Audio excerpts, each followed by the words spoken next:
Hello, hello, hello, and welcome back to some Zenless Zone Zero. Now I'll be starting off with doing my Miyabi commission for the week, since the weekly is already started. After which I'll proceed with some agent missions, trying to catch up now that I'm caught up with the main story. Let's see.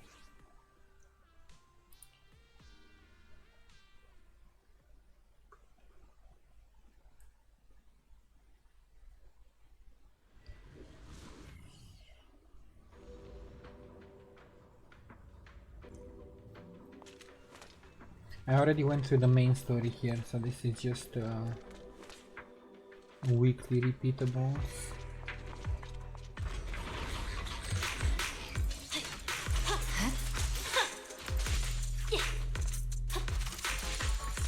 Good work, Chief. Good. Sorry I'm late, Yanagi.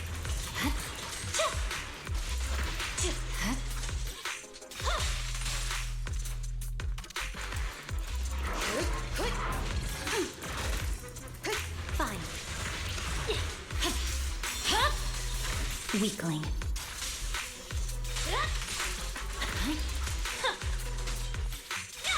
Good work, Chief. Waste of time.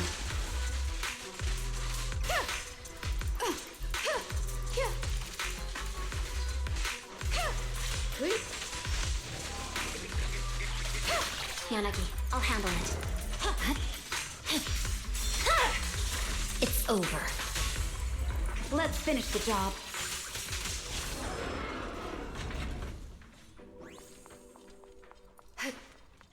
There has to be more to it than this, right? Because usually it's a boss, but this is all way too easy. Unless it's multiple mini bosses. I guess, yeah, okay.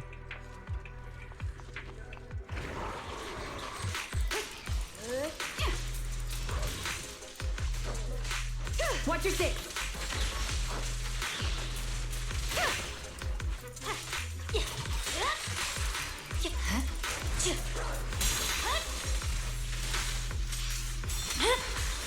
My blade is already sheathed. It's pointless to resist. Enemies in Section 6 shall pay.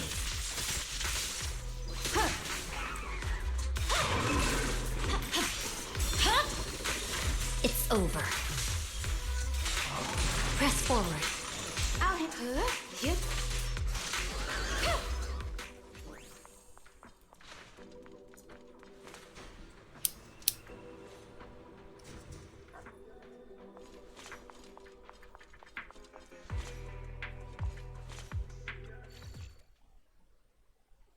Oh, I guess it's multiple missions packed into one, since the last time I did a weekly it was like the big boss in the core.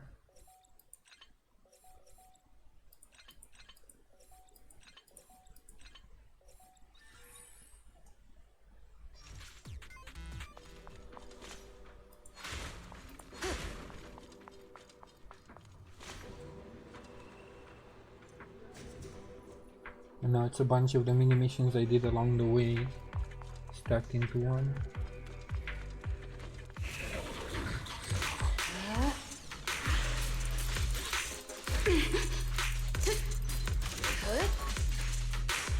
Resistance is futile.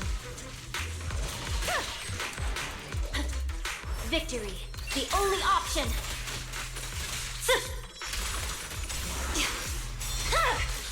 My blade is already sheathed. No room for mercy.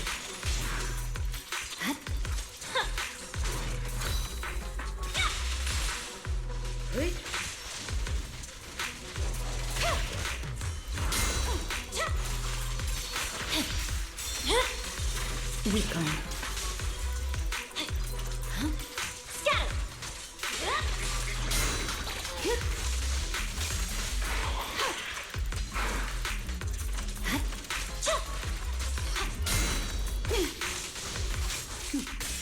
Mind and body. Surrender.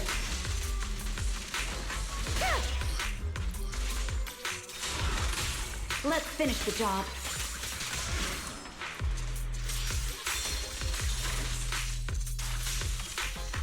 I swear on my blade. Yeah. And I think that's it for the week.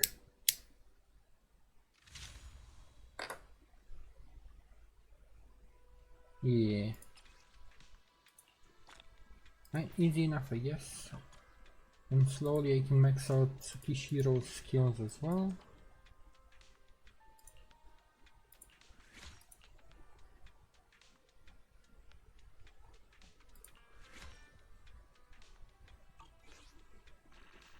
I guess next week I can max them out, and then I can buy this as well next week or in 2 weeks. Alright. That's it for now. Now go to HDD in Suibian Temple. Wait, it's easier for me to find it here.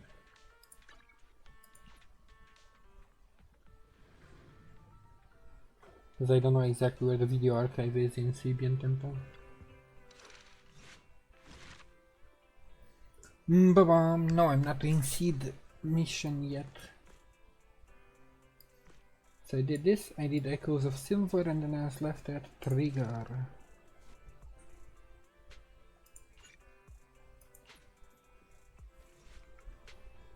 This is a story that took place in the past, the story of a rookie proxy named Phaethon who met a young lady at the crossroads of fate.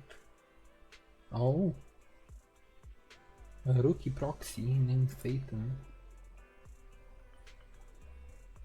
We've been on 6th Street for a while now. How many internet commissions have we taken these past few days?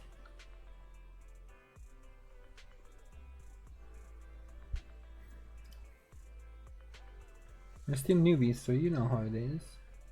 Is this right after we lost our account? It's okay, we're starting our proxy business and video store from scratch, side by side. It'll take time. These days I've been focused on managing the store, so thank you for taking care of our internet business. Or is this when we initially opened the video store? But did we know Trigger way back then? Having this cozy little home with you is already much better than the life we had just after leaving the academy. As long as we slowly build our reputation, we'll eventually have a chance to uncover clues about the fall of the old capital. I guess it is when we first opened the shop.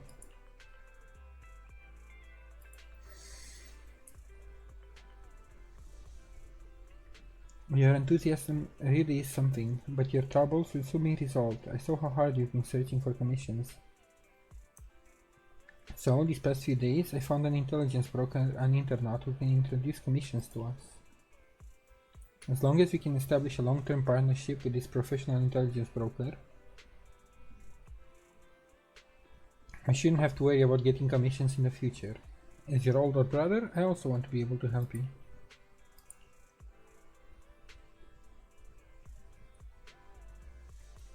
Meet him. Oh, it's the guy with the hat, right? I always forget his name.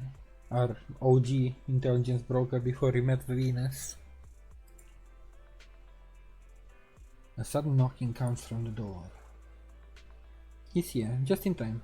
Belle, let's go talk to him. Who knows, maybe a cool surprise will be waiting for us on our first commission.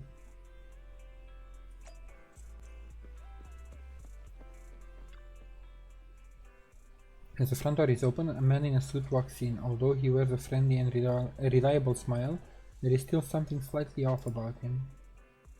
Yeah, this guy.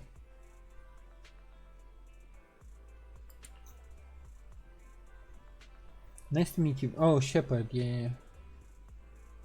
You can call me Shepard. I'm glad you chose to work with me. By the way, are you just starting out in this line of work?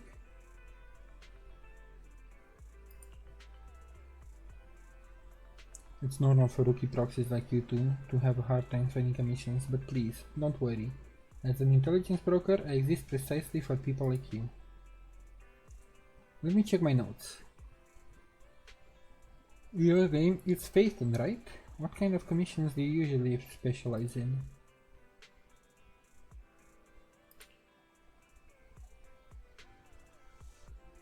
Oh, what an energetic response. These days, many young proxies lack the energy you have. That being said, combat-related commissions might be a bit tricky, right? You two don't seem like fighters, and hiring combat personnel can be expensive for new proxies. To be honest, I'm not sure I feel comfortable sending you anything dangerous. We'll find our own way to resolve that. I believe you'll see it in the actual commission. In the actual commission, huh? Well then, I happen to have a recently issued commission that could serve as the perfect starting point for our partnership.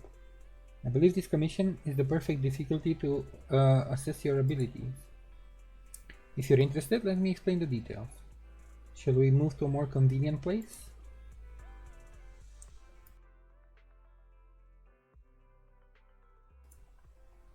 It's not suitable to talk about this at the counter, so you move to a small room with Shepard to discuss things in detail. Our first assignment together is a missing person commission. There's no need for combat or venturing into any hollows, so it's completely safe. Honestly, I can't think of a better way to test your skills. Not to be rude to the client, but guiding people through the hollows is what a proxy does. A commission that doesn't even require stepping in one seems kind of pointless for us to handle, right? Yeah, seems more like Don't get me detective wrong, work. I'm definitely not trying to pass this off on you. Your ability to navigate the hollow is unquestionable. That's what makes a proxy a proxy.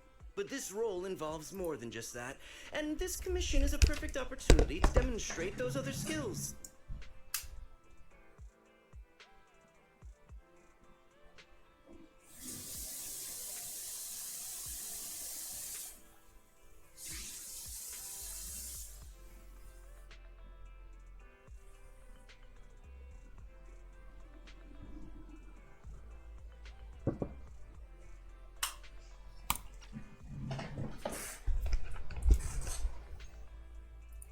To be honest, the client barely gave us anything to work with, just pieces of info. That's why this is a perfect chance to show off your skills in gathering intel, spotting details, and negotiating. All the makings of a top-tier proxy. I mean, sure, since it's our first commission, technically this is happening in the past. You've made your point. Guess we can't refuse now. Let's see the job. Shepard nods in satisfaction and pulls out 3 items from his pocket. Harmonica, sheet of music. God, I didn't read the last part. Ooh, that's Trigger without her mask. Oh, did we meet her before she joined the Obot Squad? A somewhat aged photograph, though the image remains fairly clear. A blonde young woman with her eyes covered leans against the wall. For some reason, her silhouette seems so fragile, as if she might shatter into pieces at any moment, filled with such profound sadness. The client has only provided us with these 3 clues. All we know is that the woman in the photo is your target. Just a photo. So even the client doesn't know her name, identity, or whereabouts? And what's the deal with the harmonica and the sheet music? The client doesn't seem to have any more info, though it's possible they just don't want to share. But the client did mention if you get stuck, you should try playing the sheet music with the harmonica. Well then, I'll leave this commission in your capable hands. Keep me in the loop if you make any breakthroughs. Just ping me on Knock Knock. Knock knock. A single photo and a melody. Feels like chasing shadows. Belle, where do you think we should start? I don't know why she's suggesting Port Elpis, but sure, let's go to Port Elpis and look for clues. Maybe we should start with Port Elpis. A woman with her eyes covered isn't exactly someone you see every day. Remember when we went to visit the sea? I'm pretty sure we spotted someone like that back then. Remember? I was in a bad mood that day, so you took me to the port to clear my head. We bought some fries, but you were so busy staring at that girl with her eyes covered, a seagull snatched them right out of your hand. Why do you sound mad? Now that I think about it, that woman did look a lot like the one in the photo. I was just a bit distracted. I didn't mean to stare. Next time I'll make sure to watch my fries more carefully. Watch my fries more Well, thanks to carefully, you, okay. We've got a lead now. Let's head to the port and see what we can find.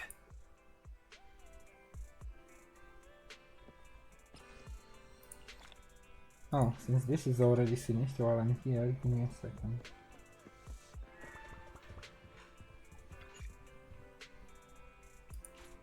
No, I can't say whatever. To Port Elpis.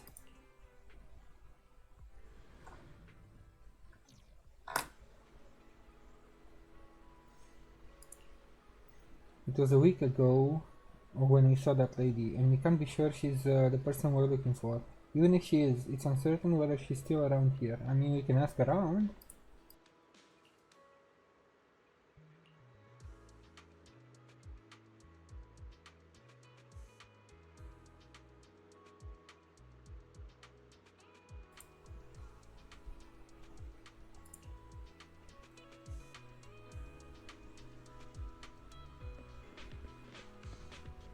Hello, have you seen this lady?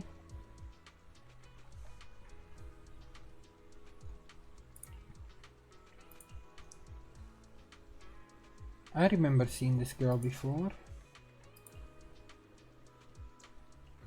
Maybe once every 1 or 2 months. I'll see her wandering around this area.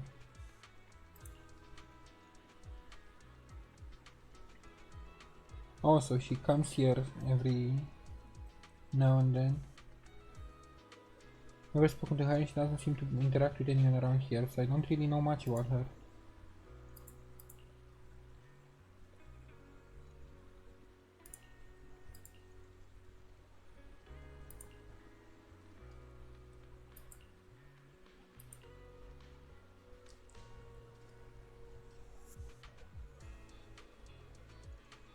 I mean, you're feeding them, of course they get used to stealing fries.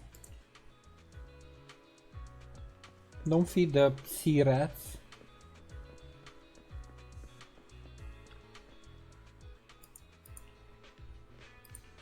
Try climbing to look for the lady. Just as you are about to try opening the door leading up to the top of the house, an old man appears behind you. What do you think you're doing? This lighthouse is currently off limits. No one is allowed to enter.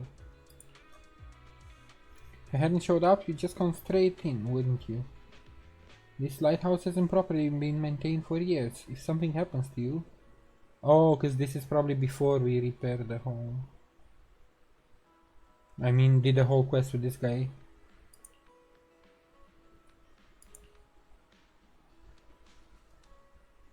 Oh yeah, because it's before we started our shop. Makes sense in the timeline. This girl does have a rather memorable appearance, but I don't remember seeing her before. I usually keep to around the lighthouse. If she was on the dock walkway, I definitely wouldn't have seen her. If you're looking for her, I suggest checking around there. At the very least, I haven't seen this girl near the lighthouse. Okay.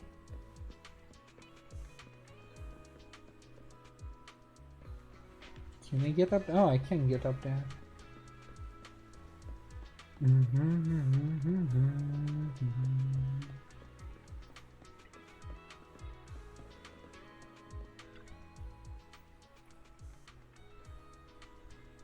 This room upstairs. Someone must be living there, right?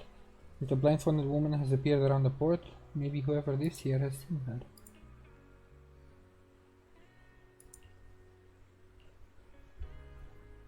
Who? Hello? Who? Let me see. The door opens slightly.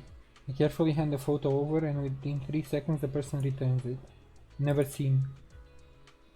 Disappear. In the end everyone will disappear, including me. Okay.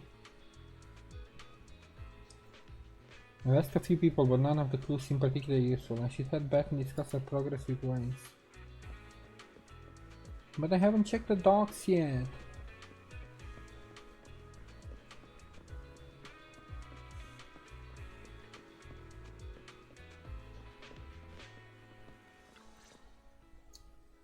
No luck on my end.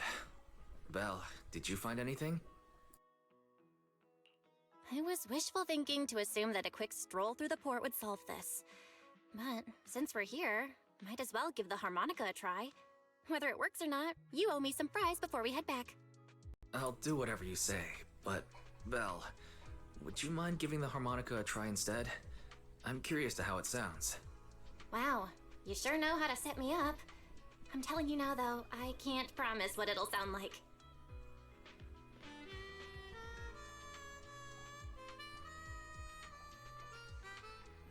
Melody you never heard before.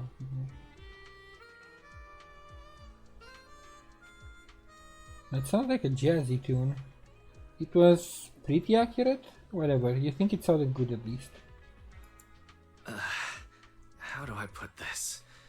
It sounds okay once you get used to it. But nothing Wow. happened, so I guess we should just get some fries and head back. Sounds okay once you... Excuse me. Oh, Were you hi the one Trigger. playing the harmonica just now? Sorry, my sister didn't mean to make such a commotion. We'll just... Wait, you're the one in the photo. Sorry about that. I didn't hear any footsteps, so I didn't realize you were right beside us. My apologies. Moving quietly is second nature to me. I didn't mean to startle you. If I may ask, where did you learn that melody? Weiss shoots you a questioning glance. The blindfold woman from the photo actually appeared, but an unexpected... Oh my god. That was too fast. What an unexpected surprise, but now what? Well, the two of us are proxies, and this song was given to us by a client. I never thought it would actually help us find you. Our client is the one looking for you. Why don't we discuss the details somewhere else? I see. Please lead the way. I'd also like to meet this client of yours. It might be somebody actually trying to target her if she was already part of Obel squad. Let's head back to the store. Because it looks like she's already in uniform. So she's probably out of uniform but already in Obel squad when we saw her if it's just 1 week. Okay, let's go check in with Shepard. Oh, I almost forgot. Your name is... My real name? I haven't used that in a long time, but I do have a code name. You can call me Charon. Charon?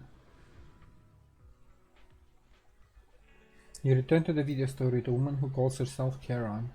Along the way, you introduce yourself and share a bit about your fledgling proxy business. Miss Caron, I just reached out to the information broker who posted the commission. He should be here shortly, and you'll be able to meet the client soon. Please take a seat on the couch. I'll get you something to drink. Thank you, but please, don't mind me. By the way, the second row from the top on your TV wall, third unit from the left, it has a connection issue. You might want to check it out when you have time. Yeah, how did you spot that? Oh, let me see. You're right.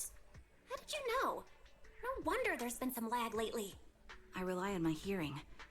I lost most of my vision in an accident. I can just about make out the outlines of my surroundings. To move around like an average citizen, I've trained my other senses to be extremely sharp.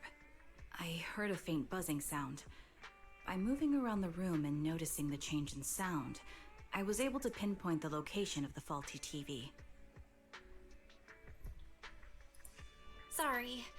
I hope my question didn't seem rude. No need to apologize.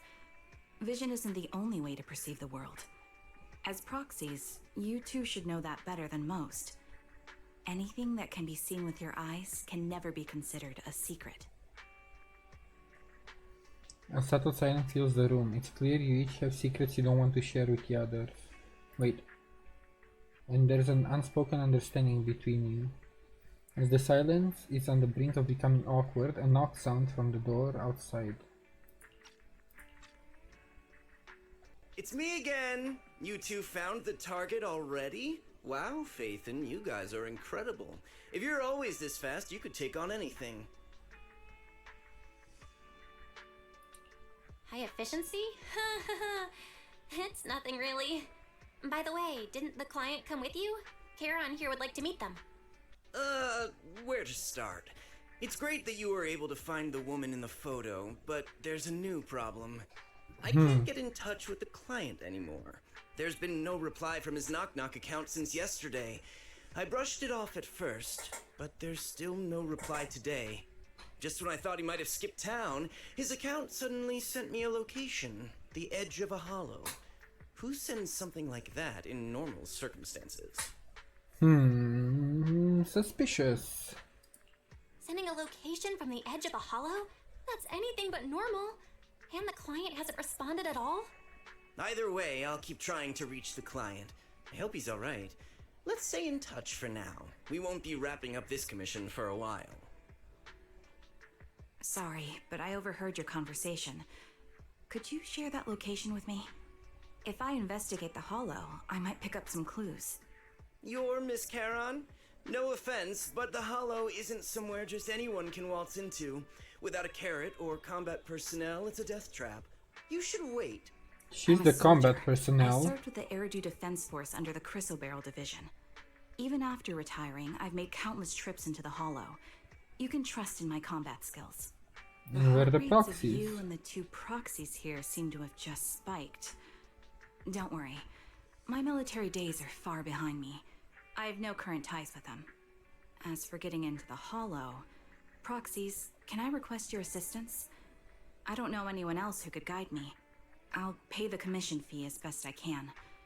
If you don't want to be involved, that's fine. I'll think of something. So we technically met her, now that I realized, if that's how the timeline worked out, technically met her before she helped us in with Soldier 11. But with Soldier 11 I haven't actually met her in person. Not physically, she was just sniping, so maybe that's why I didn't make the connection. We'd like to find the client ASAP too. I mean, who's gonna cover our commission fee otherwise? Besides, if we said no, you'd just head into the hollow alone, wouldn't you? How did you know? So that was your plan? You just remind me of how wise and I used to be. So desperate to find someone that we didn't even care if we were ready or not. Well, since Miss Charon wants to continue to investigate, I'm willing to act as the proxy for no additional fee. You can relax, Shepard. I see. That works for me. With the client still unreachable, my hands are tied. Please, look into the hollow, and be careful. I'm really sorry for troubling you both. Finding this client is very important to me, so I may have acted a bit out of line just now. She seems so soft and mellow compared to her, like, when she's acting as a soldier. No worries. Seeing how determined you are to find the client, we couldn't just sit by and do nothing. Let's work together to find them. Right? Time to head into the hollow.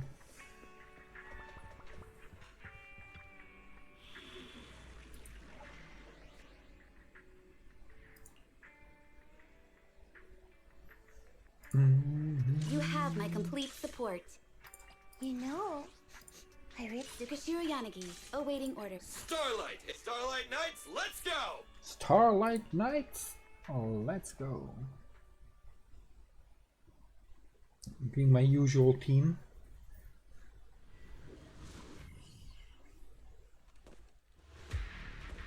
Well, my newest usual team. Miss Charon, I need some time to calculate the hollow route. Please wait a moment. Leave this to me, Proxy. Actually, I've been to this hollow before for reasons. I still remember the way forward clear as day. For reasons. Oh? Well, why don't you wait just a little longer? Calculating a path doesn't take that long. It'd be more efficient to retrace a path I've already walked. Please come with me, Proxy.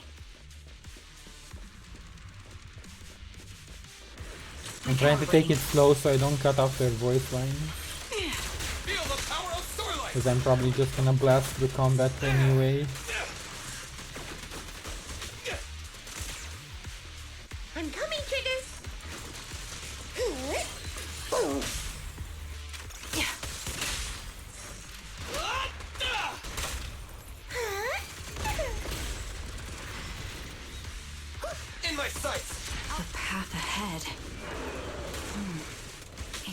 be right around here.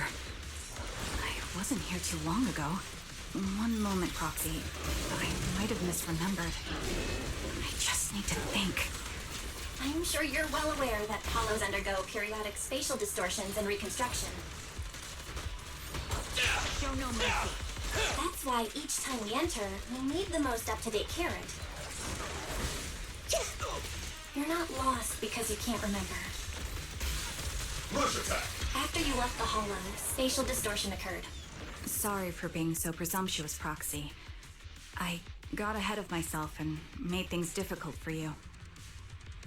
It's no trouble. There's a fissure nearby. We can use it to get back on the right path. What? Oh no! They still had stuff to say! By the way, Miss Charon, how are you so fluid when you move and fight? Is it because of your sharper hearing and heightened senses? That's one part of it. In fact, my eyes gained some unique abilities as they changed. I can't see most things clearly, but I'm able to detect the etheric fluctuations of nearby humans, ethereals, and other objects. I call this ability ether vision. That's quite the ability! Given your combat style, those eyes must come in handy on the battlefield, huh?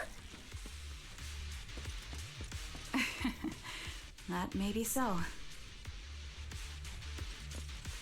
Engaging head on. Here.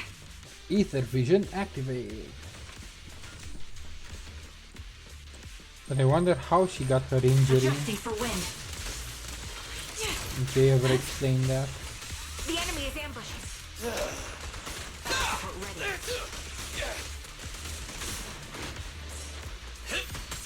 You're in my sights. Leave it to Seed. It'll be fine in perfect shape. Snipers are better in the backline. Wait, something's up ahead. There's someone on the ground. Ugh, it smells like blood.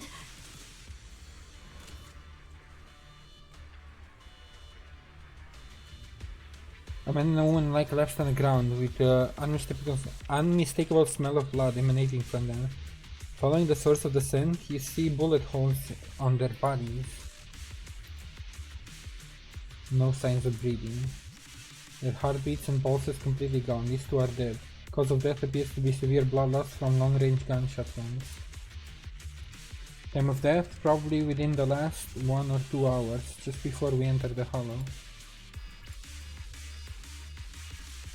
This isn't just a case of losing contact with our client. Someone has been killing people in this hollow. Though I don't sense the killer nearby right now, there's still a chance they're active somewhere in the hollow. Proxy, don't stray from my side. I'll keep you safe. I'm still using EOS here though, it's not the actual proxy. I really want to take the bodies out of the hollow, but without knowing the killer whereabouts, moving them would be too risky. Mark these coordinates. Once we confirm the area is safe, we'll come back.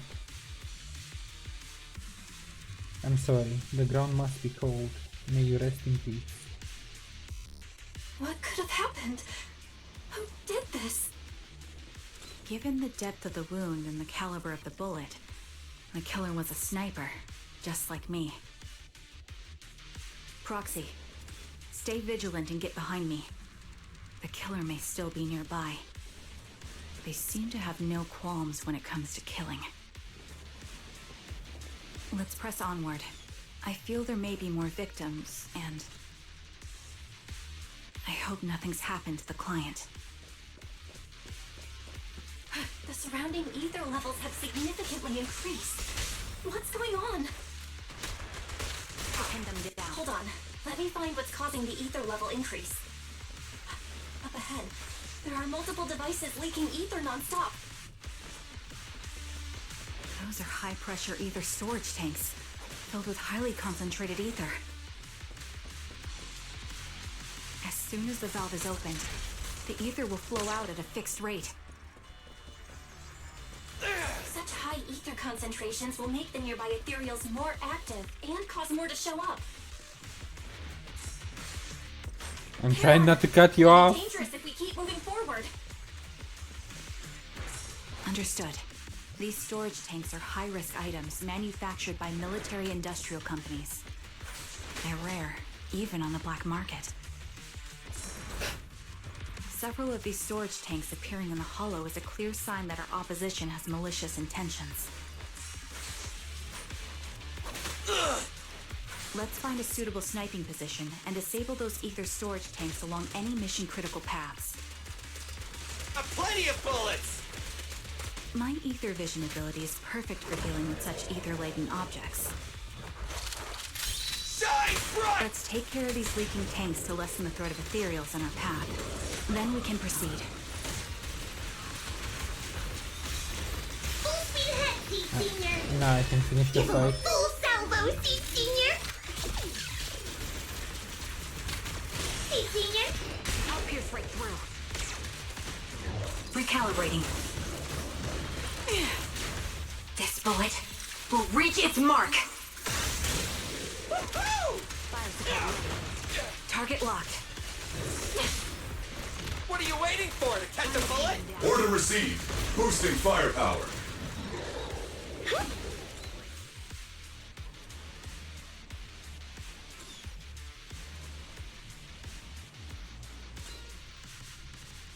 A position with great visibility.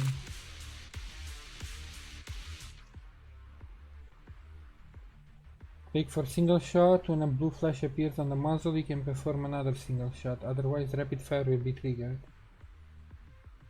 Each single shot consumes one bullet. Hold for rapid fire. Rapid fire has a higher fire rate but deals lower damage. Right click to target distant ether containers. Each aim shot will consume 5 bullets. Hit all ether containers to remove the spray.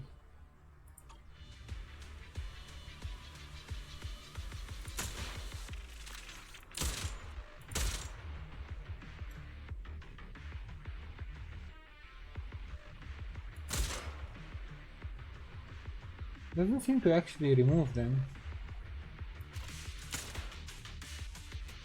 All high-pressure ether tanks have been disabled. We can keep moving. Wait, Charon. I'm detecting 4 life forms up ahead. Let's go take a look.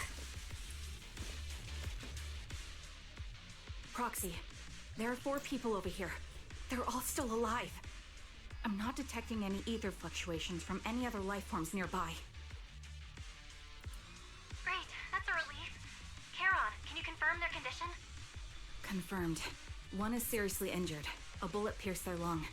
The other 3? No internal injuries, just a few minor wounds. They're all unconscious. The one with severe wounds. His etheric fluctuations are nearly completely gone. He's beyond saving. Who are you? Help me. It hurts. So cold. I don't want to die. Poor guy.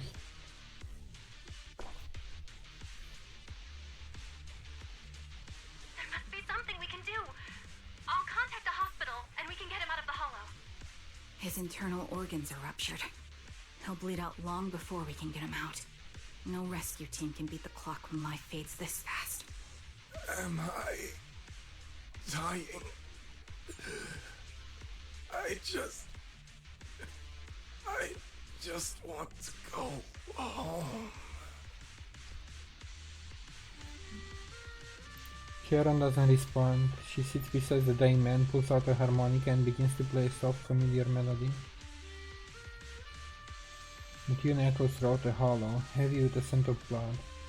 It's the song recorded on the client's music sheet. As the harmonica gentle noises fill the air. I wish they would have cut the background music here. They could have done a better job, so you can actually hear the harmonica.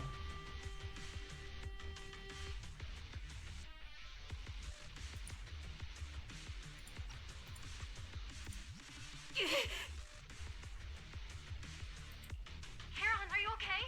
Did you get hurt during the fight just now? I'm fine, don't worry about me. As I mentioned before, these eyes of mine have their uses, but they bring just as much inconvenience. The rejection reaction you saw just now was one of them. Staring into death. It's not something I handle well. My head. Where am I? Who are you people? I remember now. There was a madman, a lunatic who tied me up and dragged me into the hollow. You're not. I'm not the lunatic you're talking about. Can you stand? There are 2 more unconscious survivors here. If you can, help us carry one of them. Let's get out of here together. Leave? We can leave this place? What about that lunatic who shot at me from the shadows? The culprit should be gone by now. Heron, let's get the survivors out. Follow me.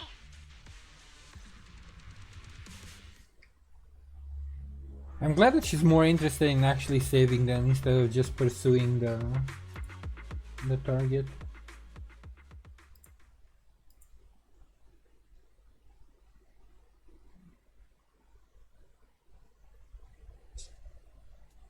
Exhausted and unable to carry any more bodies, you record the coordinates of a few of the corpses. Once this is all over, you should make sure to report them anonymously to the public security. With Charon, you keep your guard up alongside the 3 survivors, eventually arriving at the abandoned metro entrance in front of the ballet twins. Let's take a short break here. The area around the ballet twins has been abandoned due to the hollow disaster, and no one is likely to be around. It's both secluded and safe, making it a perfect place for a conversation.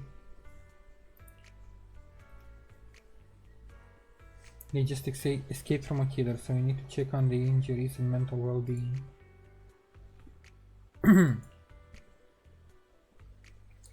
Yeah, since they didn't recognize her, I don't think so. After they woke up and saw me, they didn't have any particular reaction. If they were the ones who assigned the commission, I'm guessing the killer is the one who did. They should have recognized me to some extent. I'll keep watch around here and be on the lookout for the perpetrator trying to track us or attempting to ambush us. Would you please have a brief conversation with the 3 survivors? They might have information. And to be honest, I think they might... No, it's probably just my imagination. They might what?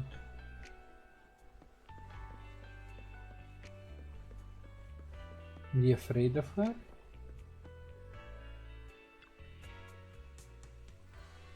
Take a deep breath. If your emotions get too intense, the wound might reopen. Oh, I still feel like I'm going to throw up. The fear that someone's still trying to shoot me, it just won't go away.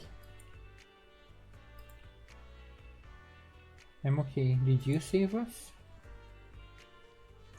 I'm just about holding up. I've more or less recovered from the shock. I remember you. You were looking for someone around Port Elpis, weren't you?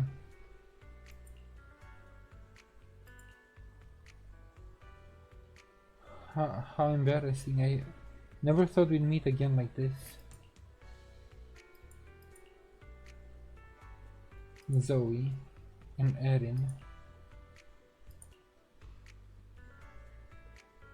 I managed to hold it in. Did you want to ask us something?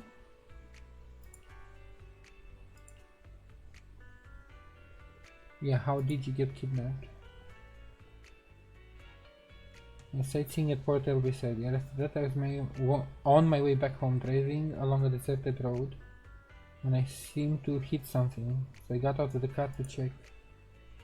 Just a few seconds after I got out of the car, someone hit me from behind and knocked me out.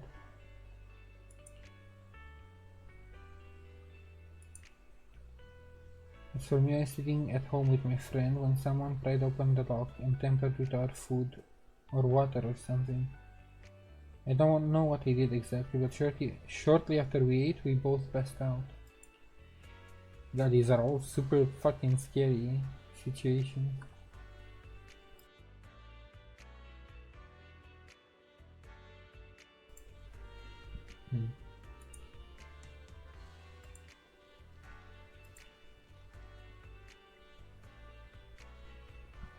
Take some time to count. I have some more questions, but I don't want to press them.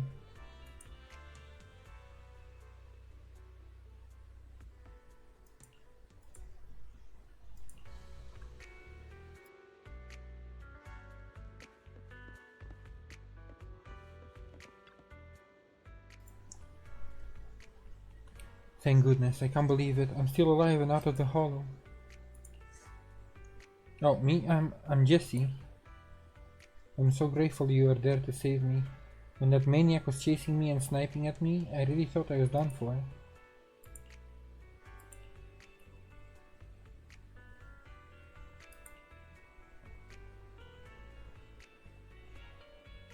Yeah, how are you kidnapped? I received an anonymous message telling me there was a big job I could do, asking me to meet in an alleyway on 6th Street. Just arrived at the agreed spot and was waiting when someone hit me from behind. So similar.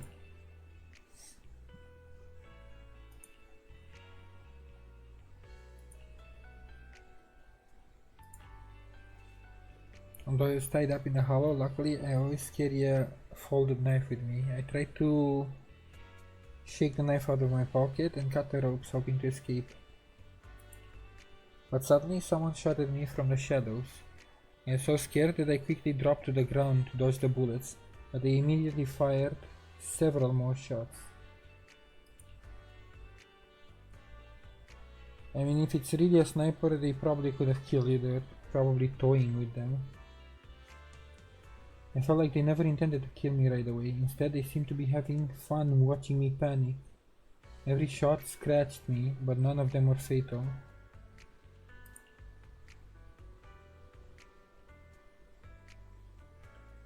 But that maniac shot a tranquilizer into my thigh. I quickly passed out again. After that, I woke up for the second time to you all around me.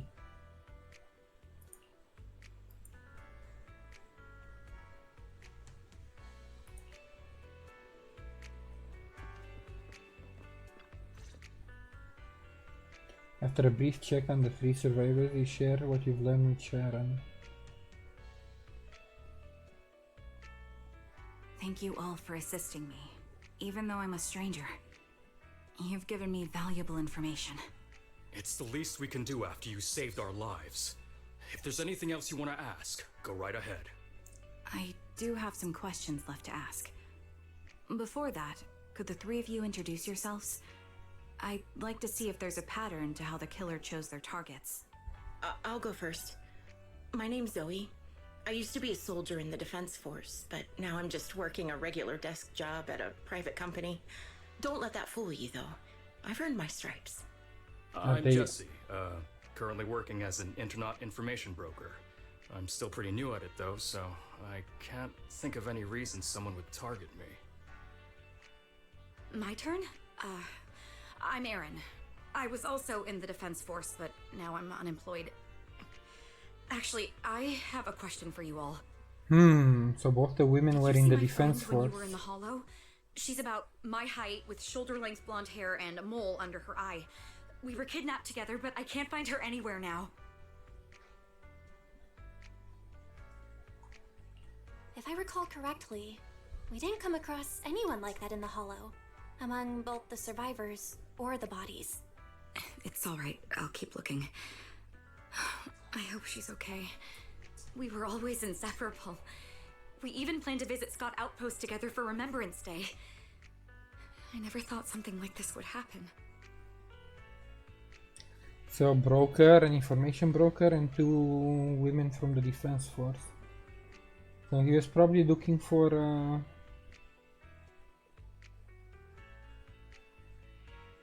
Trigger in particular. He posted multiple commissions. And then he tried to erase his tracks. Remembrance Day? What's it about? As the name suggests, it's a day organized by the Defense Force for the families of deceased soldiers and veterans. People gather to mourn their loved ones who died in the fall of the old capital and find comfort in each other's company. I didn't know the Defense Force did that. Huh. Maybe I should go check it out. I can't find her anywhere else, I'll head to Remember and stay alone. Maybe she'll show up there. Was your missing friend also a member of the Defense Force? Yes, she and I were in the same squad. Obsidian Division's Cartis squad. Oh, Obsidian Division. This sounds like a series of murders targeting the Defense Force. But Jesse wasn't with the Defense Force. No, you're probably not far off. Jesse claims to have been up front, but he neglected to mention he was once part of the Defense Force. Right, Jesse? Well, that's... I just don't like bringing up my past in the Defense Force. It's not like I'm trying to hide it. They're just memories from my time there that I'd rather forget. I was part of Obsidian Division's Noct Squad. That's the absolute truth. I was also in the Obsidian Division, Impera Squad. I don't know who those who died in the Hollow were, but it seems the killer really is targeting members of the Defense Force. And Obsidian Squad in particular. If I remember correctly, during the fall of the old capital, didn't our 3 squads work together on a mission outside Hollow Zero? We did? I don't really remember. I have a vague memory of it, but there were so many people on the mission, I don't remember your faces. Thank you all for the information. I'm starting to see a pattern in the killer's choice of targets. But there's something else I need to ask. I came to this hollow because someone I'm searching for sent me its location. And that person was likely being held by the killer as well. Did you happen to see anyone else? The 3 survivors exchange confused glances before shaking their heads. You're not giving us much to go on. At least tell us what kind of person you're looking for. Male or female, what they look like. Can't offer much help without that. Well, we don't really know, to be honest. Sorry, I don't have much else to share. Even so, if any of you remember anything else that may be useful, please let me know. This is very important to me. You don't even know who they are, yet you're so determined to find them. Is it really going to be an issue if you can't find this person? Maybe. I've been searching for someone for a long time. They might be the key to achieving my goal. I see. Whatever happens, I hope you find them. If there's anything I can do to help, just let me know. Thank you. But please, prioritize your own safety. If the killer is targeting former Defense Force members, there's a good chance they'll come after you again. Stay vigilant. Of course. Once I've checked out Remembrance Day, I'm locking myself in my room and throwing away the key. They don't really sound like ex-Defense Force members though, but she doesn't either, so... But I guess I got used to Soldier 11 and Ambi, that's why. We return to random play with Sharon.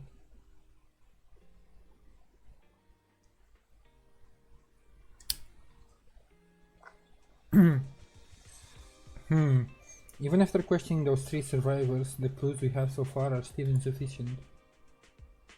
Our goal is to find a missing client. Right now, we only know that he was likely kidnapped by the perpetrator, but we have no idea who the perpetrator is or where they went. I think the other proxy is right. The information the 3 survivors provided is limited. Without current information, it's hard to deduce where we should go next. Our clues have run dry. But we still got something out of it. At least we know some characteristics of the perpetrator. Sadistic sniper with a grudge against the Defense Force. They're meticulous in planning, avoid open confrontations, and are obsessed with committing crimes in the Hollow.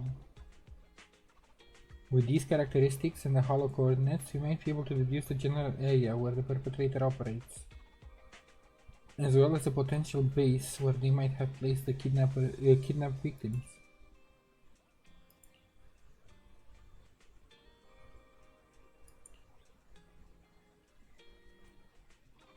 She seems somewhat agitated. The lack of clues plunges you all into silence.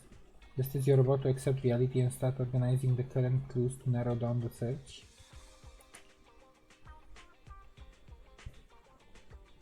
Someone's here, Belle. I think it's Shepard. He's at the counter.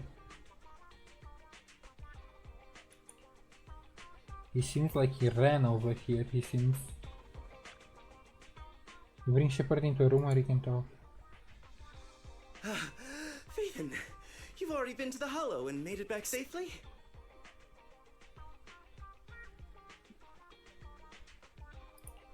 Did you run all the way here? Do you need a moment? We've already been to the Hollow, but unfortunately, we haven't found the client yet. I'm fine. Did you find any clues there? There are traces left behind. Signs of a kidnapping. It's very likely the client was involved.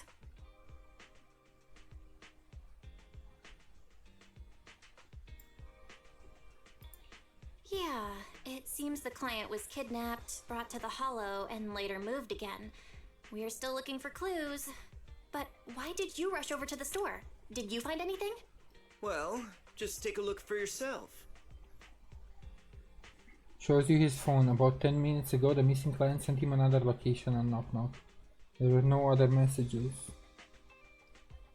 So yeah, he is toying with I us. checked a map of New Eridu. This spot, it's another Hollow entrance.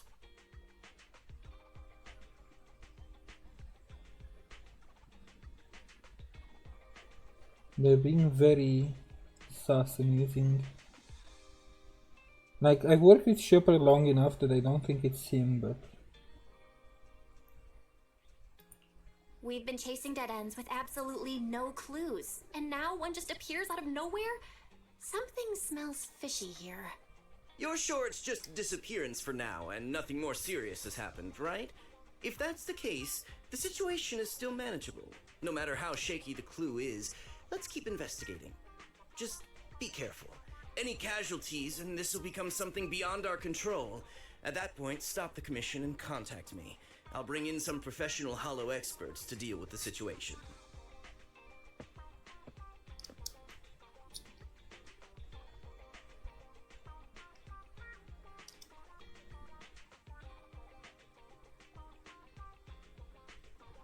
Thank you for not revealing what really happened to that information broker. Yeah, because otherwise the police might also get involved.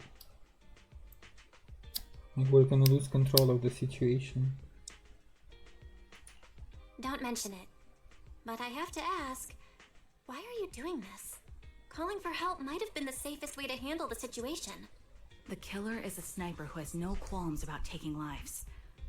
Judging by the victim's injuries, it's clear they know how to deal a fatal blow and how to inflict pain without causing death. Most Hollow Raiders lack experience dealing with snipers. If they encounter the killer, it's likely to end in a difficult fight, or worse, casualties. And besides, asking for help from others would only delay the search. The client is at risk right now, so I think we should follow the clues and enter the Hollow as soon as possible to ensure their safety.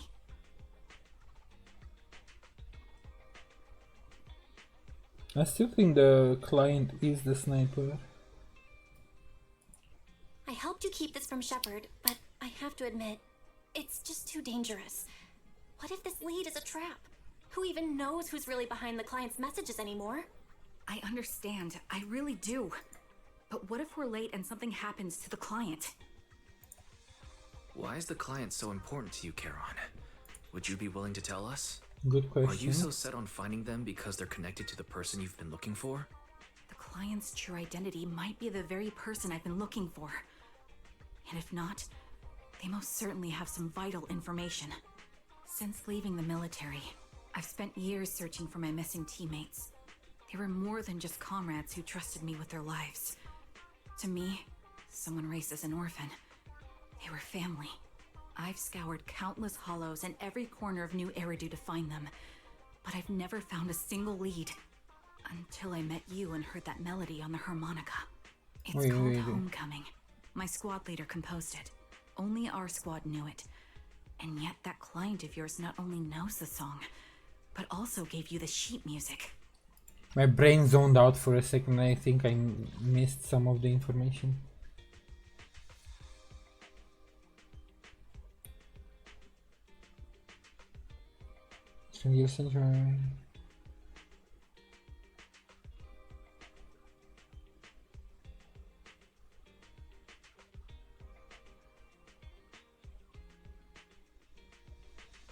Homecoming. My squad didn't compose it. Only your squad knew it, and yet that client is yours.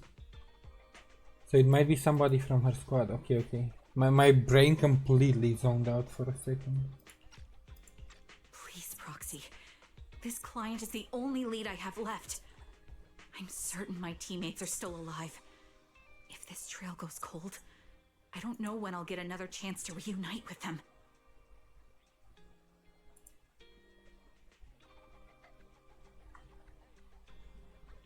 If they're still alive, could there really be no trace of them after all these years?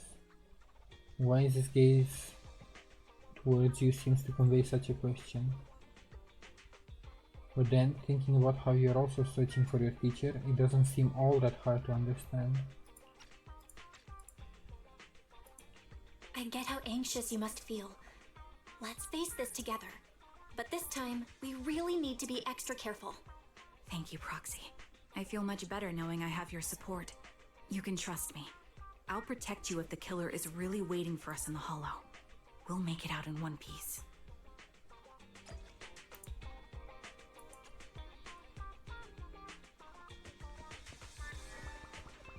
Also, I think hers is the only mission that is in just one go and not split into 3 parts.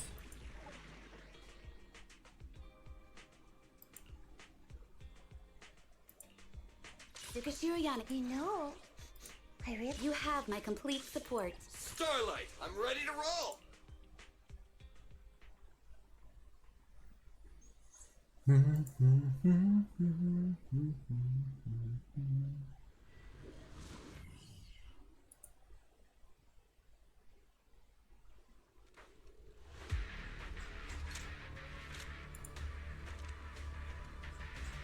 Looks like there's something here. Is this a communicator?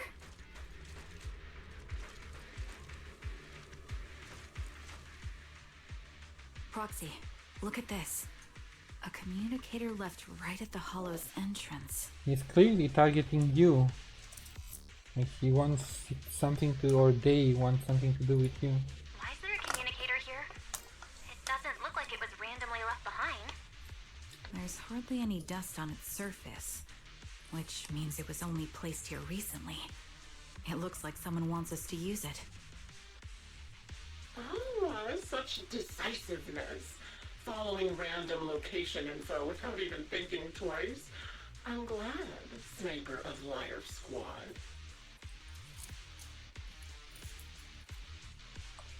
Liar Squad? What's that? Wait, who are you? Sniper. Or should I say Charon now? Haven't you shared your past with our dear Proxy? If introductions aren't your strong suit, I'd be happy to show you how. You can call me Grim Vulture, the one behind this string of murders. You see, I've been working my way down a list, crossing off names. And now, Charon of Liar Squad, your name is next. Looks like you've done your homework on me. Just because my presence interfered with your plan, you've decided to take me out for good. I thought you were just going to be another obstacle in my way. And now, with you in my sights, this must be some kind of destiny. I'm not sure what you're referring to, but I'm looking for someone. Given that you're waiting at the Hollow entrance they shared, I'm guessing you have them. If you hand them over, perhaps we can make a deal.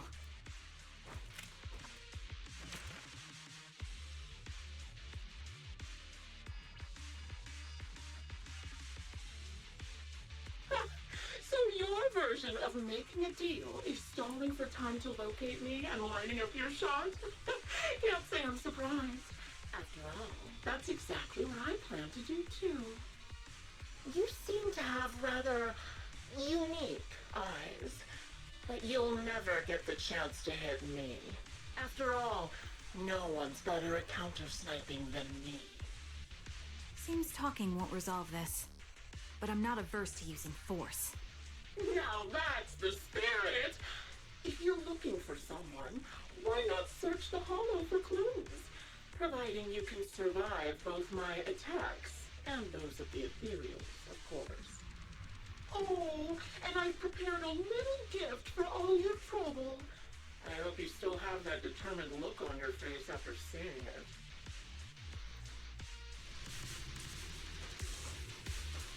I think there was also a Hollywood movie on this, like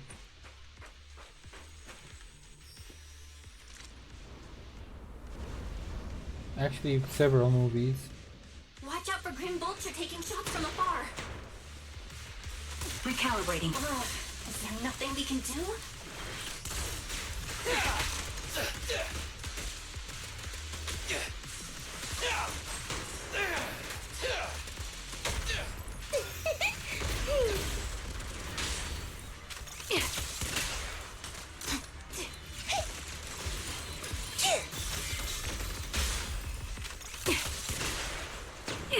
Ow. Adjusting for wind.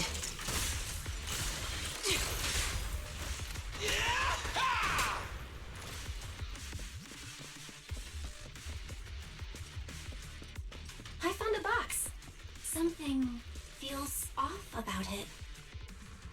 A rather creepy box is giving off an unsettling stench. You have a bad feeling that opening it would be asking for trouble.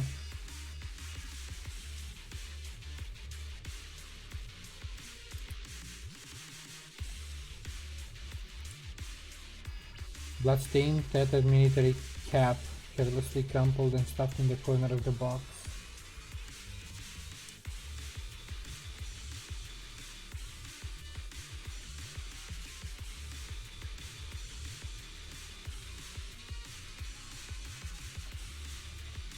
Her fingers tracing its shape, her lips tremble. I'm okay, Proxy. If my sense of touch isn't deceiving me, this appears to be the outfit my former teammate wore, or a replica of it.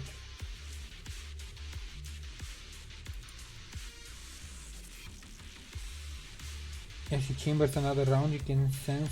But now I know she's a sniper. How did I not recognize her when I did a mission with Soldier 11? This seems a bit plot holy. I mean, I guess there's multiple snipers. The box, right? Your loyal teammate's cap, the one Styx always wore. Curious as to how he died? I'll tell you. He took his own life. Though it wasn't much different from being offed by ethereals. Ethereals had almost completely taken over his body. He was being corrupted, covered in ether crystals. His core was almost fully formed. He didn't want to become an ethereal, so he raised the cannon he was oh so proud of with just one last shell inside. And just like that, obliterated both his core and his heart. Any thoughts on the way he kicked the bucket? Did you like it?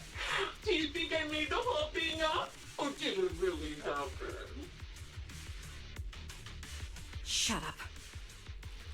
I don't know who you are, but you'll pay for insulting him. Oh, wanna kill me? Then come to my next surprise spot.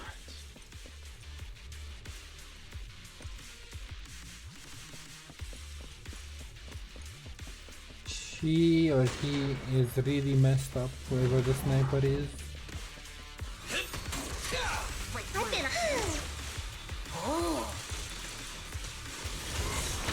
Full speed ahead, Team Senior. Keep distance. Sustain fire. Billy time! You're in my sight.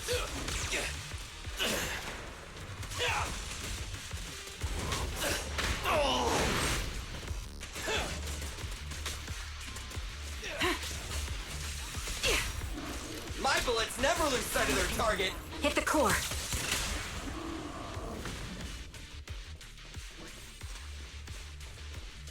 Another high-pressure ether tank. And a lot of ethereals have already been drawn to it. Leave it to me, Proxy. My eyes will take care of them. Yeah, I was saying, now I remember what I was saying. It seems a bit plot holy, because sure there's multiple snipers in the army and in the defense force, but I should have recognized her voice as well, not just her skill.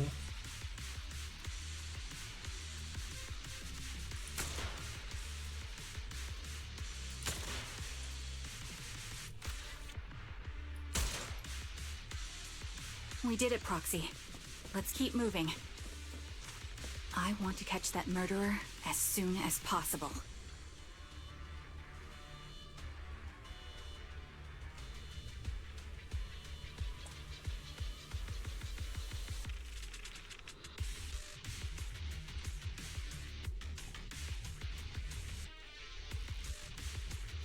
Pair of blood-stained tattered military gloves lie twisted in the center of the box.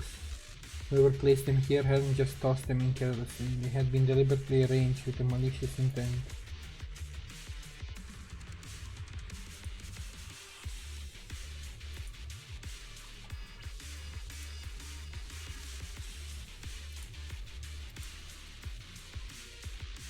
I wasn't expecting this questline to be so fucked up. Acheron's favorite gloves. It wasn't easy getting my hands on them. As expected of such a famous, beautiful commander, even her gloves are stylish. Such a pity. In the end, both her hands were missing. Oh, don't you think that's a shame, little sniper? Such beautiful hands, yet they could no longer hold a sword.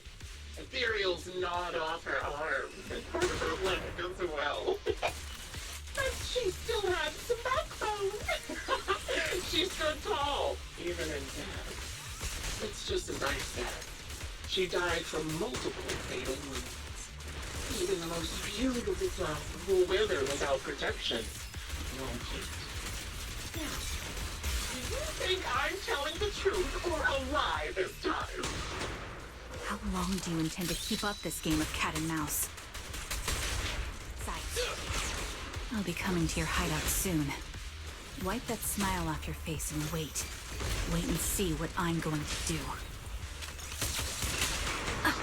Good reaction. Hurry up then. I've got one final surprise location for you. I'm sure you figured out the route to get to me. That's right. The surprise is at the end of the road.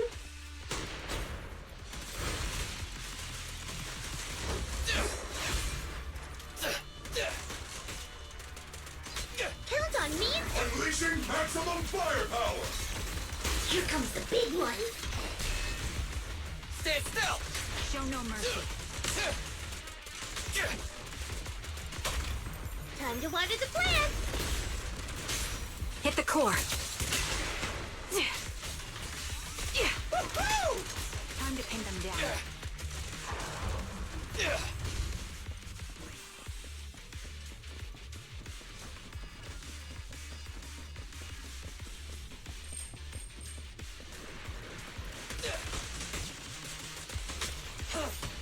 I'll pierce right through.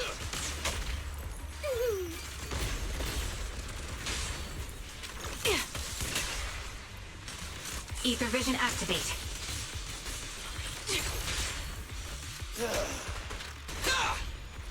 That's another one of the boxes, isn't it? Yeah.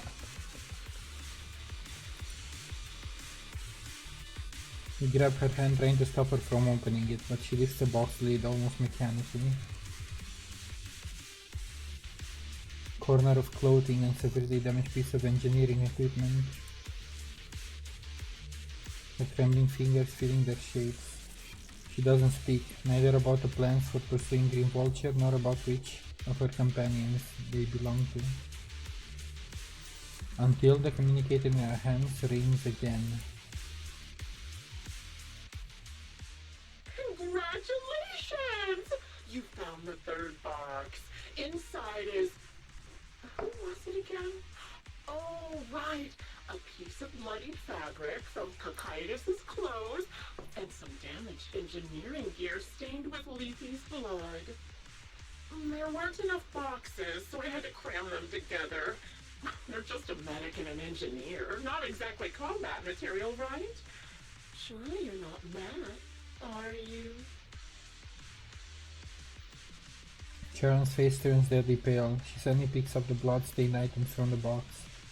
Her spirit visibly shaken by the weight of these ominous relics. Enough already! Using her squad mates, her family to mentally torture her? That's vile. How much go too far? My sincerest apologies. It's just, watching you plunge headfirst into my trap was so entertaining. I may have gotten a bit carried away, you know?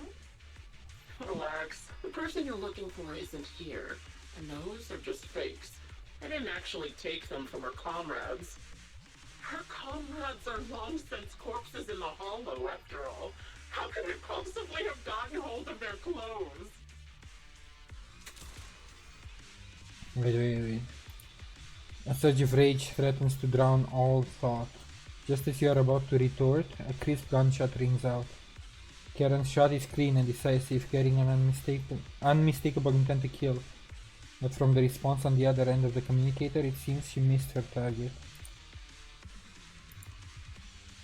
A decisive strike to be sure. But as I've already said, your awareness, sight, and experience mean nothing in front of a more skilled sniper. I didn't expect to kill you so easily.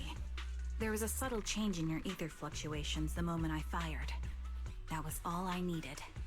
You knowing my past makes me feel sick. But after seeing that you're just a coward who feels fear from another's killing intent, it doesn't bother me as much anymore. Coward, you say?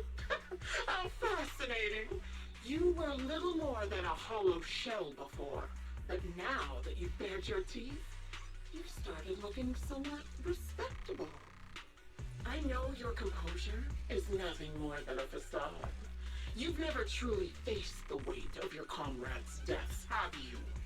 I bet your mind is now filled with their dying screams.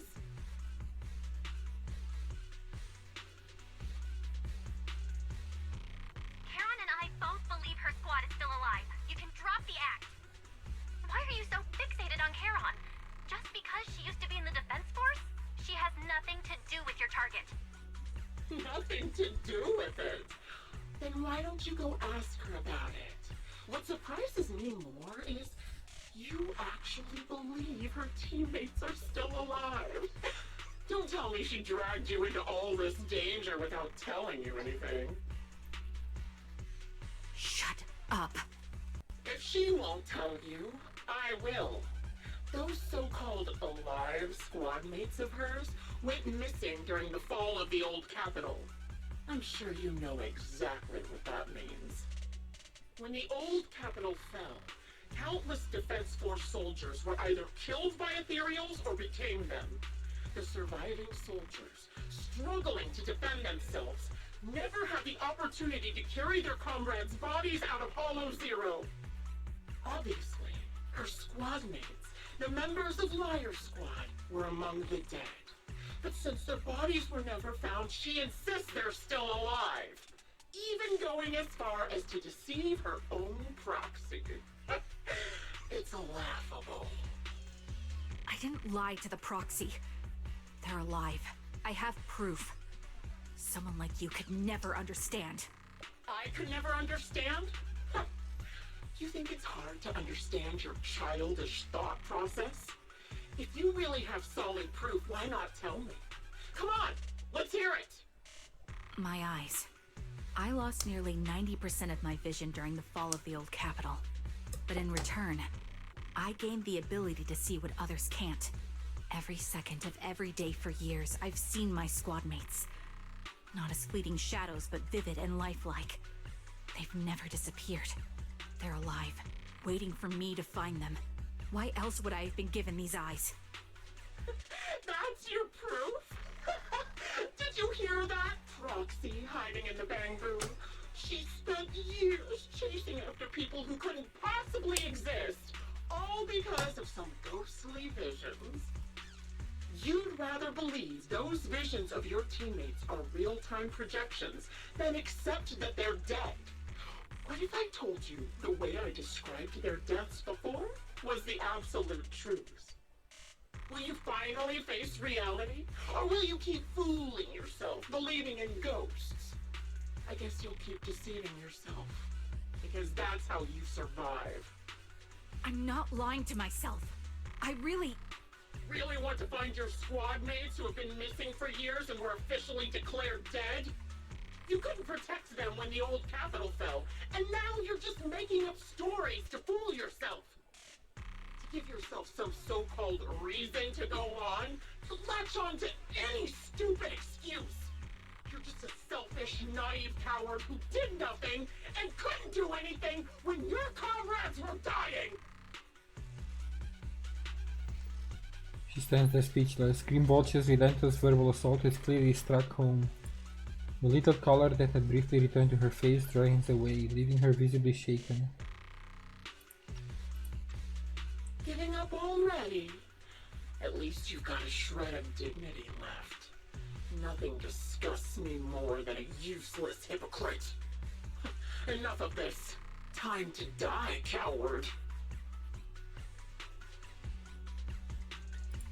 Charon is not a coward. Someone who'd enter perilous hollows just to find what they seek.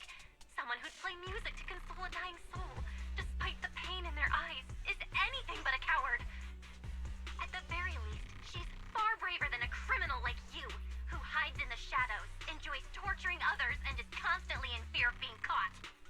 Proxy, Your proxy sure has a way with words. I won't waste any more of my breath. Just die already. I've completed analysis of the surrounding fissures. Charon, snap out of it. We can use that fissure to escape. Fissures? When did you... Still trying to play tricks. With no hope of a counterattack, you practically drag Charon, turning to run towards the fissure that had escaped Green Vulture's notice. Just as the bullet is about to strike, you manage to escape through the fissure.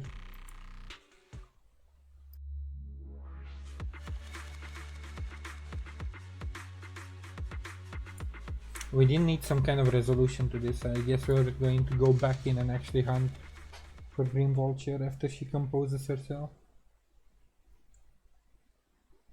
You escape from the hollow and return to the video store, bringing along Charon, who's lost all will to fight. She seems more traumatized than you imagined, repeatedly touching her eyes. Charon, do you want some hot cocoa? I'm sure you're exhausted after such a tough fight. You should get some rest. thanks, but I'm fine. Don't listen to Grim Vulture. They'd say anything to get under your skin. Once we start doubting the truth, we've fallen into their trap. No, Proxy. I think Grim Vulture has a point. Maybe it's all just in my head. The things Grim Vulture left. When I touched them, I was reminded of the day the old capital fell. I felt the same sensation when I touched an injured comrade. I tried to shake off that feeling. But the truth is, I can't stop thinking about the possibility that all my squad mates are dead. Would you be willing to share more? What really happened to you and Liar Squad on the day the old capital fell? That day, in the first hour Hollow Zero started expanding, Defense Force HQ thought it was just a normal Hollow disaster, and thought they could suppress it with the standard amount of troops. Liar Squad was among the first troops sent there. Before we left, our superiors promised reinforcements would be on the way to support us in combat, so we didn't need to worry too much about facing the Ethereals. But soon after we began the mission, we realized things weren't going to go like we thought. The Ethereals came at us like an endless tide. The Hollow expanded beyond control, and more importantly, the reinforcements never came. The Defense Force troops outside the Hollow soon realized this was no ordinary disaster. Hollow Zero was devouring Eridu at horrifying speed. The reinforcement plan was called off, and the promised troops retreated. Honestly, even if they had come to help, it wouldn't have changed anything. I watched as members of the advanced force around me died one after another, or were corrupted into Ethereals. Our squad slowly lost the strength to maintain formation. I was a weak point in our formation. An ether shot fired by an Ethereal hit my eyes, corrupting them. Because of that and several other wounds, I shortly lost consciousness. I'm not sure how long I was out, but just before losing my vision, I briefly regained consciousness. The last thing my eyes saw was my squad mate standing in front of me, looking back. When I woke up again, I was already back at base. The higher-ups detonated the Shiryu pillars, and finally managed to bring Hollow Zero under control. I don't know who rescued me from the Hollow, but none of my squad mates had made it out. For some reason, the image of my squad mates being the last thing I saw has stayed in my mind. It must be some kind of sign. A sign that they're still alive. Don't you think? They must have continued fighting after I fell unconscious, eventually getting lost in some hollow and losing contact with the main force, left to wander between the various hollows of New Eridu. That must have been what happened, right? The Defense Force? Civilians? No one believes me. So I decided to find them myself. The reason behind these eyes. It's got to be to guide me to finding them still alive. Am I wrong, Proxy? Are these eyes pointless? They're not pointless, but I don't think they're still That's what you alive. thought. Interpreting what my eyes see as proof my squad mates are still alive is just wishful thinking. But if they're really gone, why would I have been given these eyes, which bring nothing but pain? If they're truly no longer alive, how can I apologize to them in person? Tell them I'm sorry. Sorry for being so weak. Sorry that I failed to protect them. Their faces are all so blurry. I can't see their expressions. I can't even bear to look at them. If their final look at me was filled with resentment and disappointment, I wouldn't know how to handle it. I mean, you know your squad mates, they wouldn't look at you in disappointment, I'm pretty sure. Kiran, listen to me. Even if everyone else thinks you're wrong, Wise and I will never dismiss your determination to find your squad mates. You don't need to make any justifications, because someone close to us is missing too, and we desperately hope she's still alive. Even if the whole world doesn't understand, we will never give up. But I also think being consumed by this obsession, unable to move forward, that's not what those who matter to us would want. Belle is right. Listen, Charon, you're such a kind person. Maybe that's why you feel responsible for protecting everyone and blame yourself when you can't do enough. But you don't have to carry it all on your own. Yeah, right now, the best thing you can do is trust us. We can be sure that Vulture hasn't killed the client yet. As long as we have that lead, there's still hope. We'll support you. No one can dismiss your determination or will. No matter how things turn out, we'll stand by your side and we'll face it together. Proxy, thank you. I feel better now. At the very least, I want to keep investigating. I'm not just going to stop here. With the tension easing, it's time to discuss the plan going forward. Just then, the phone rings. Sorry to disturb you at this hour. Did you go investigate that new hollow? How's it going? Oh, never mind. The client just shared a new location with me on Knock Knock. They're pretty eager, huh? Which hollow is it this time? No, it's not a hollow. If I'm reading this right, this location is Scott Outpost. So it's Hollow Zero. Scott Outpost? Isn't that managed by the Defense Force and White Star Institute? What's Grim Vulture up to? It's Remembrance Day. Don't you recall what Aaron said before? They're holding an event right now, and the place will be open to the public.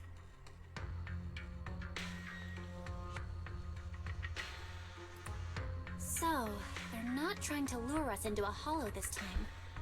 What's the deal? Are they trying to taunt us? Whether it's a provocation or a trap, I'm not missing any chance to face Grim Vulture. Proxy, will you go with me?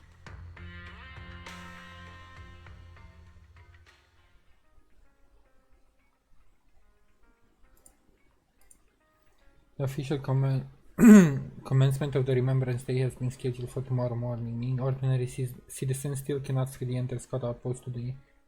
Under arrangements, Sharon spent the night at the store the next morning. We'll be heading to the outpost. Did you sleep well? I'm glad to hear that. After everything we've been through, it's good you're well rested. Sharon is already waiting for you in the parking lot. I wonder how she's feeling now. Please, take good care of her, Belle.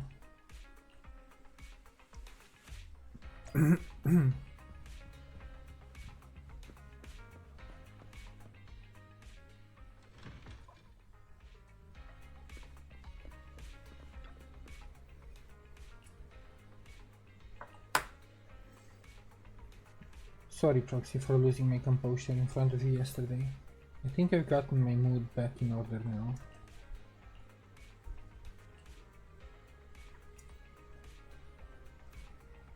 It seems I can't hide it from you. I'm sorry. I think I'm still struggling to process this sadness and unease.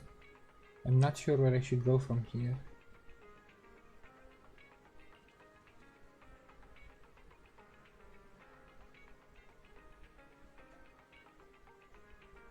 Today we're attending Remembrance Day as ordinary citizens, so we can't carry any weapons. I suppose Grim Vulture wouldn't be foolish enough to make a move inside a military stronghold. Wouldn't they?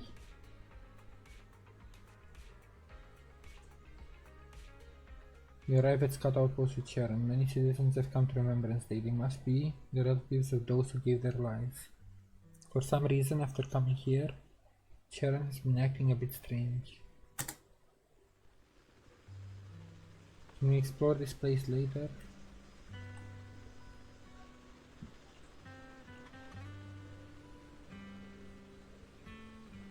It seems like there are some familiar faces here.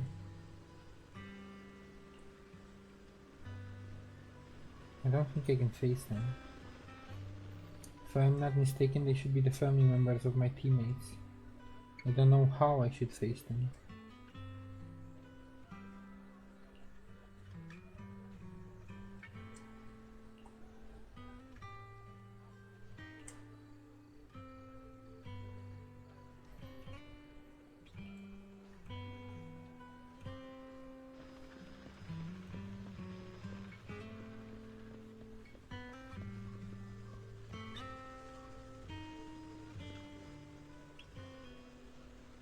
My son, can you see me now? I'm doing well. My legs and feet are fine. I just miss you so much.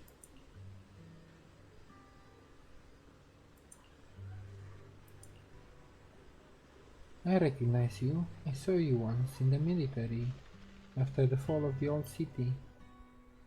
You're his teammate, one of the survivors. I've been wanting to get in touch with you over the years to see how you've been, but I never heard from you. I didn't expect to meet you here at Remembrance Day. I'm in good health, fortunately. Everything is fine. Although I am the only one left in the family. The pension from the government is enough, and I still have some years in me. Child, you don't need to apologize. My son may appear carefree on the surface, but he's always felt so much pressure. One day he suddenly told me that he had found a companion who truly understood him. I believe he was talking about you. How could I possibly blame you, someone who helped my son? It's such a blessing. You, a kind-hearted person, are alive and standing here today. I'm so glad. Miss Ethel, Don't worry about me. Since you're here for Remembrance Day, take your time and walk around. I hope you find something meaningful.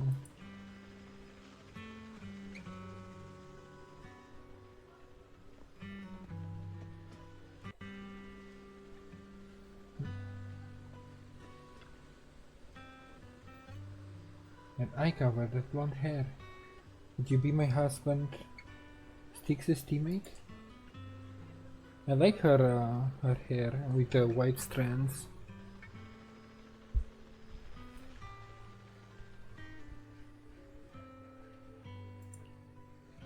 My daughter and I come to attend Remembrance Day. The last time I saw you was right after the fall of the old capital. I never expected to see you again here today. Your daughter. Is this your daughter, Zita? Mom? Who is she? This is your dad's comrade from the defense force. Every time he went to the battlefield, she would be there to protect him. Why didn't you protect my dad during the fall of the capital? I mean, she's a kid. It was expected. Why did you let him die and make him unable to come back to me? Zita. I'm sorry. I couldn't protect him. I'm so sorry. Don't listen to what she's saying. She doesn't understand. We've never blamed you. Please don't say that.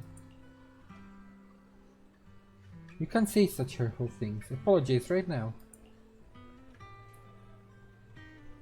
Why should I apologize? She survived, but Dad didn't. Isn't that the truth? If it weren't for her abandoning him, Dad could have come back safely. Enough. We don't know what happened back then. Miss Sally. I don't think she's wrong. Please don't think that way. I'll make sure to bring her to apologize to you later. I need to explain to her what really happened. I'm really sorry. Please, don't let us keep you.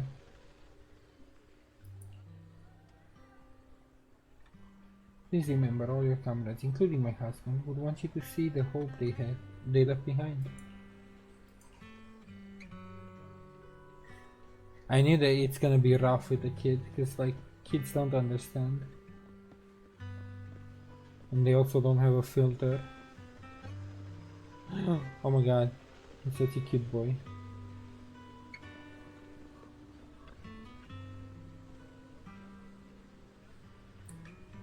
Are you Akron's brother? How did you know? Who are you? Wait, you're right, Calvert. So you're the sole surviving teammate. I remember you. We met once after the fall of the old capital.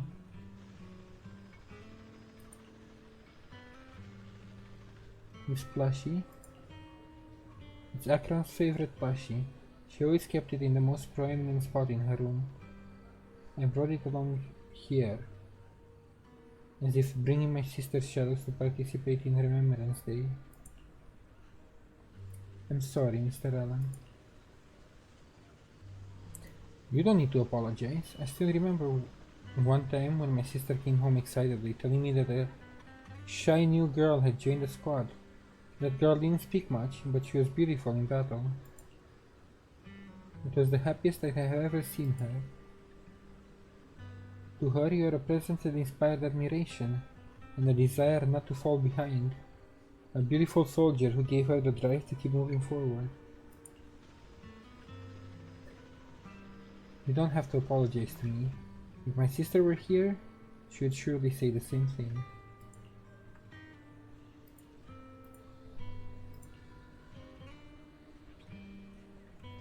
Please don't mind me too much. The Defense Force has made a lot of preparations for Remembrance Day.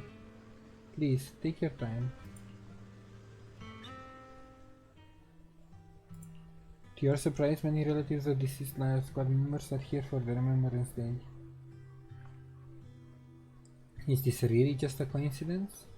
As you ponder this question, the relatives have gathered in front of Karen.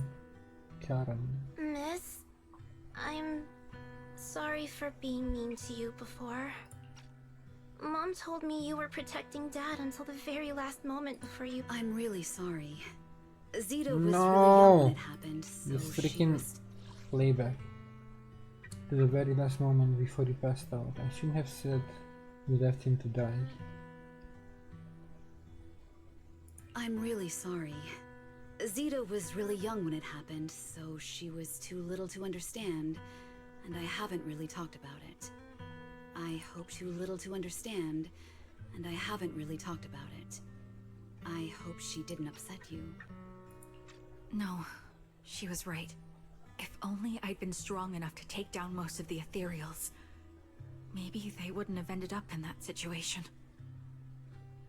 Oh, that's not fair. The old capital was falling. No single person's strength could ever be the deciding factor in the face of a disaster like that. In spite of it all, you survived. If they were still here, I'm sure they'd see that as something to celebrate. I've always known the truth. I failed to protect them. A weakling like me survived, and the rest of them disappeared without a trace. This isn't solace. It's the worst possible outcome. That's something I can't face. I've never had the courage to tell you I couldn't protect your loved ones. All I can do is wander New Eridu, hoping to find some trace of them. Even after all this time, I still haven't accomplished anything. I'm sorry. You really don't know us at all. This isn't the worst possible outcome by any means. Styx, my husband, and all his comrades who lost their lives, each one of them left behind their own legacy. Just look all around you. Everyone standing before you is a legacy they protected that is carried on to this day. After my husband passed away, Zeta and I received survivor benefits. And with all the odd jobs I've been doing, we've managed to get to where we are today. Styx always wanted our daughter to study art, and Zeta's interested in it too. Now, that dream has become a reality. She just got accepted into the art school in Janus Quarter. Mom and I have our tough days, but I often think of Dad's cheerful laughter, and that memory gives me the strength to keep pushing through. One day, it'll all pay off, just like it has now. Thank you for always being by my husband's side, even at the very end. Well, I suppose you must have heard about my condition from my son. Ethel, Kakaitis used to tell me about you. He often took leave or skipped work to earn extra money by part-timing, or to care for you when you were sick in bed. Yes, that's true, but I bet he never told you my illness became so bad that I needed major surgery, and he worked his tail off to raise the money. Who would have thought he would pass before me? I used the benefits from his death for the surgery, and that's the only reason I'm here today. In a way, his passing allowed my life to continue. Every time I think about it, I feel like I need to keep my body healthy and live a few more years. The sights I see, I believe he can sense them from somewhere far away. When I was too weak to take care of him, it was you and your comrades who stayed by his side. Thank you for everything that you've done for him. They see the good As for in me, what happened. well, I'm currently working as a fashion designer. A fashion designer? Is that because of Acheron? It is. I'm sure you remember how much she loved beautiful things. She was always into fashion, so I decided to become part of that world. That way, she can always be with me. I admit I had no idea how fun fashion design could be until I actually gave it a shot. I wish I'd figured that out sooner. We would have had so much more to talk about. Anyway, I'm planning to start my own fashion brand next year. She used to say that after retiring from the army, she wanted to pursue fashion design. I really want to carry on her dream. It feels like my life's purpose. You know, she used to talk about you when she came home for the holidays. How your rivalry pushed her to keep improving. So, thank you. I'm proud of my sister. And I'm proud of you, too. As you can see, all of us have made it to this day, carrying the will of those we loved. So please don't say they left nothing behind. They've always been a part of every pain and joy we've experienced over the years. Please remember, everything and everyone in New Eridu is only here today because you all risked your lives in battle. Thank you. Thank you, everyone. It's been wonderful to hear about how you're all doing and to listen to these words. I'm so glad I decided to come here on Remembrance Day. Speaking of which, I wasn't expecting to see any of you. What brings you here today? I could ask you the same thing, Ethel. Last time I asked, you said you weren't coming. I only came because I suddenly got a DM from Nathan. He said he really wanted me to be here. I'm here because of Nathan's message, too. He was pretty insistent, so I thought he'd be here. But I've been looking around for a while now. I still haven't seen him. Nathan. So Nathan is the only one that's blaming her. To his message, but he never So wrote who's back. Nathan? Isn't that strange? Sorry, but who's this Nathan you're talking about? Nathan is Lethe's younger brother. Frankly, out of all of us, he's probably the one who wants to see you the most. He used to be part of the defense force himself, and... The day the old capital fell, his squad was responsible for supporting the forces that had already entered the Hollow, which included all of you. He's told us that story so many times. When they saw how bad things were in that Hollow, some of the reinforcements called off their plans and pulled back. He tried to stop them, but there was nothing he could do. He always blamed himself and wanted to find you to apologize. So clearly But he is the truth sniper. The reinforcements retreating was inevitable. Shortly after their retreat, headquarters issued the official order. Because he's projecting then. He's blaming himself, but then he's blaming her. Because I couldn't be there, why didn't you protect them? We all lost someone in that disaster. And for a while, we resented the reinforcements for their decision. But over time, we came to understand it, and we eventually let it go. There is no avoiding casualties in that battle. In hindsight, it wasn't wrong for headquarters to prioritize saving their strength. May I ask what the name of Nathan's squad was when he was in the defense force? The Impera squad of the Obsidian Division. Is something wrong? Nothing. It's just... I think I might have stumbled upon the answer I was looking for. After 4 family members paid their respects and left, they continued touring the Remembrance Day. Karen stood there in a daze, seemingly having understood something. At that moment, a sound came from the open space in front of the outpost. Someone had stepped onto the podium, and the citizens all gathered in the podium, preparing to listen to the person's speech. According to the schedule for Remembrance Day, it should be time for a representative of retired Defense Force veterans to give a speech. It looks like the speech is about to begin. I feel a bit concerned. Proxy, could you go over and listen to the speech for a moment?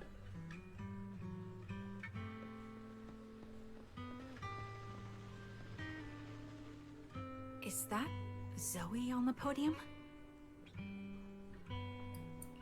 Is she here to speak for the soldiers? That seems fitting. She's cut medals after all. But I don't see Jesse or Aaron anywhere. Didn't they come? Everyone please, quiet down. Zoe, of Nemesis Squad, a representative of the veterans, will now deliver the Remembrance Day speech. Hello, everyone. I'm honored to stand here and speak on behalf of all of the soldiers of the Defense Force. Today, we gather to commemorate Remembrance Day, a day born from the tragedy of the old capital's fall. Many of us lost relatives or friends in the disaster, and I am no exception. Every member of my squad perished in that battle, leaving me as the only survivor. Losing the friends you cherish to the Hollow is a pain that never fades. It's a sorrow that will stay with us, now and forever. However, to the families of the fallen soldiers, hold your heads high with pride for your loved ones who gave their lives. They fought to the very last moment when the old capital fell. Death isn't the end, nor dishonor. It is their eternal medal.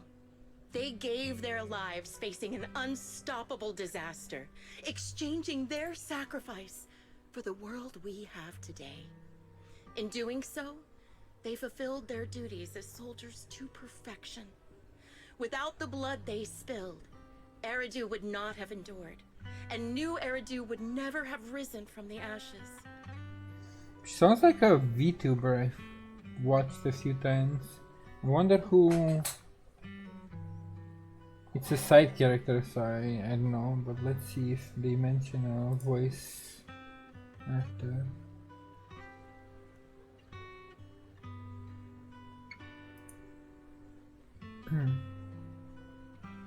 This is so evil. Exactly.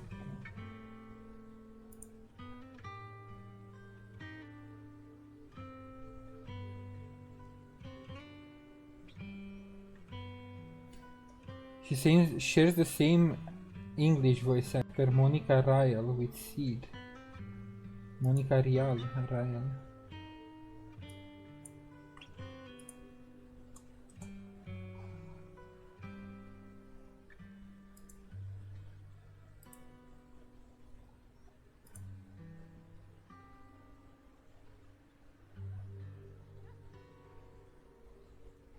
Ooh, she does a bunch of known roles, at least on the English side. Maybe that's why she sounds familiar. Tsui from Tsuyu, Asui from My Hero, Mira Jane from Fairy Tail. I think that's from what's it called? Irregular at Magic High School.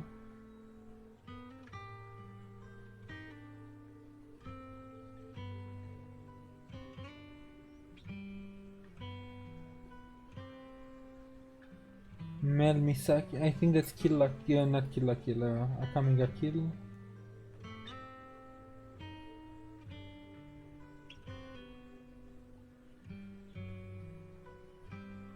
Yeah, okay, maybe.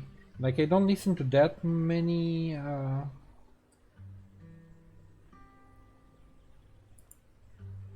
anime in English, but she did do a bunch of big roles apparently.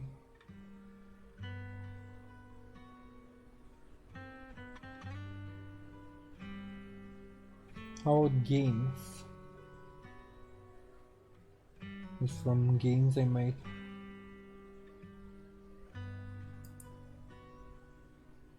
Know her better.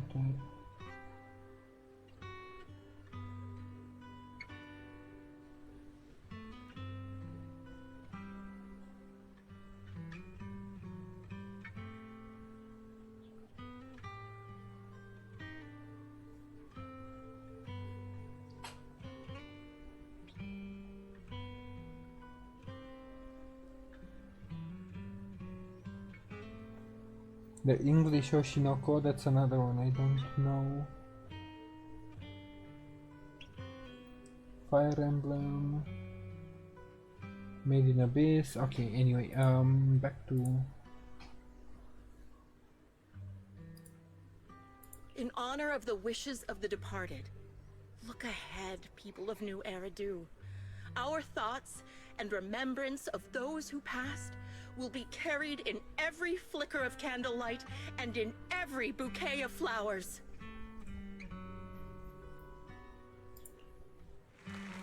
Zoe's speech is met with a wave of prolonged applause, yet amidst the claps she drops her head, her expression darkening.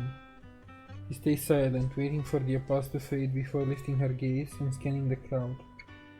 Her eyes pause briefly on Sharon, carrying a chilling aura. No, is she the one? I kinda like her. And she gave a good speech. My speech was meant to end here, but since you all seem quite engaged, please allow me to share a little more. The reason you all agree with what I've said is because it offers a way to step away from the pain. That's what the living do.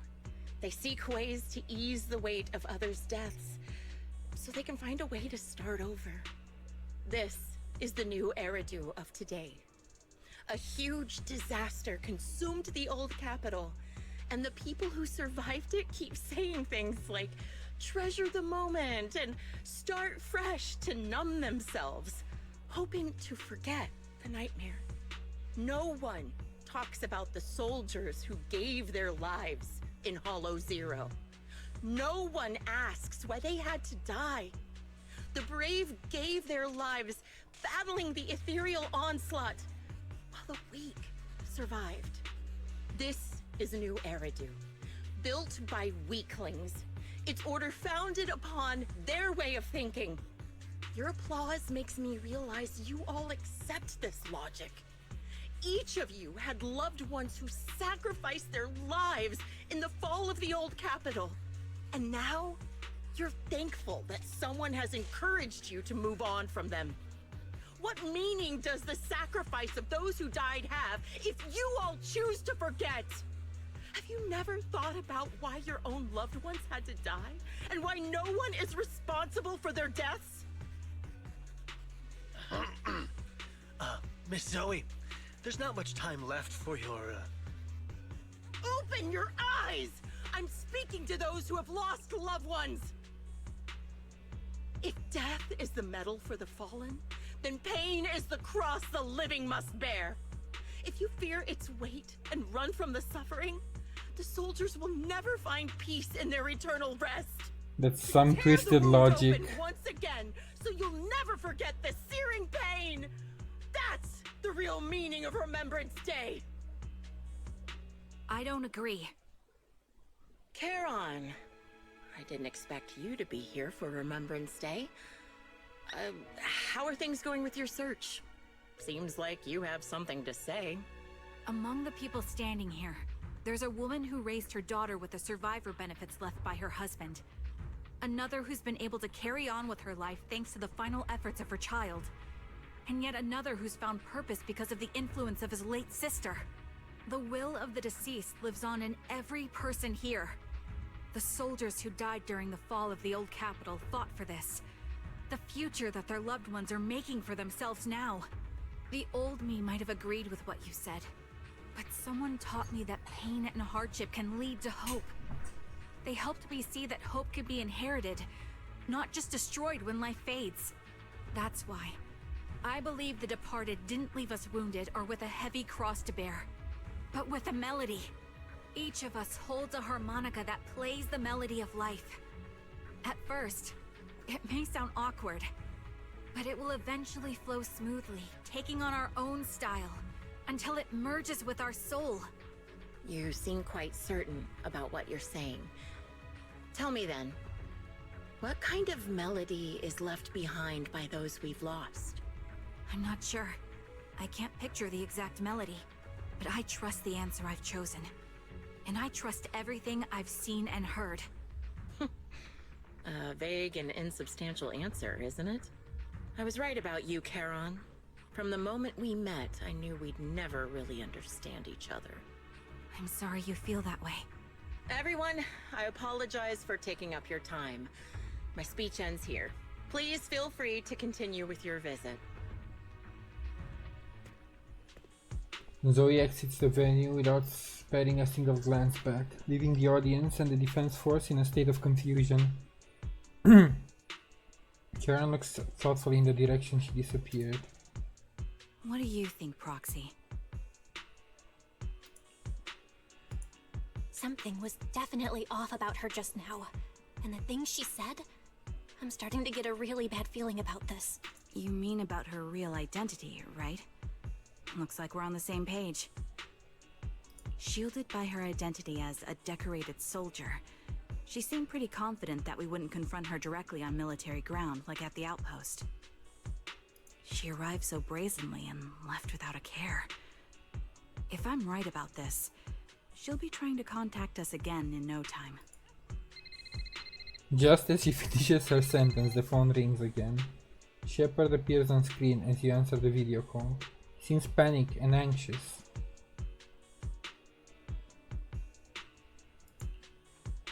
Looks like you're a little busy, so I'll keep it short. The client just sent me a location via Knock Knock, along with a picture of several unconscious, tied-up individuals. I'll send you the location shortly. It should be an entrance to the Hollow in Port Elpis. At this stage, I don't have any further requests. My only hope is that you'll proceed with caution. A location with a picture of the hostages. Looks like Grim Vulture is losing. Oops, I didn't want to cut you off, sorry. Charon, what's your plan? With everything that's happened, no matter what you choose, I'll stay by your side till the very end. She doesn't answer right away. Instead, she takes out her harmonica and looks down at it, as if she's trying to decide. In the end, she tucks her harmonica away. I've made up my mind. Proxy, please accept my official commission. Help me venture into the depths of the Hollow to rescue the client and any other hostages. It's time to put an end to this. It's up to me to stop Grim Vulture. Stop her from crushing everything in front of her with that heavy cross. You leave the Remembrance Day event with Sharon and return to the video store. She cleans her firearm multiple times and keeps adjusting her breathing. The showdown is about to begin. Thank you for accompanying me this far. In the upcoming battle, Green Vulture has likely already set up a stage filled with traps. We may need to brace ourselves for a tough fight. There isn't a fully viable strategy. The opponent is a sniper and can keenly anticipate the timing and trajectory of each of my shots. Entering the battlefield prepared by such a formidable enemy, it's foreseeable that she will continuously occupy elevated sniper positions, relentlessly targeting us, while we will very few opportunities to land a hit on her. Theoretically speaking, that's right. In a sniper duel, the one who fails to secure the best vantage point or exposes their position is always the loser. But I believe there's still a chance. In a previous fight, I could sense the pride and impatience of Green Vulture as a sniper. I'm not sure where that impatience comes from, but that pride is definitely something we can turn against her. I believe she would never accept the idea of me surpassing her in sniping skills. If I can outmatch her at a critical moment, she will lose her composure. That will be the only instant she exposes a weakness. This is the strategy I've chosen. Green Vulture may indeed be the superior sniper, but I will surpass her and make this strategy succeed. To win this battle despite the overwhelming disadvantage, please entrust your back to me, Proxy. I need you as my companion to support me.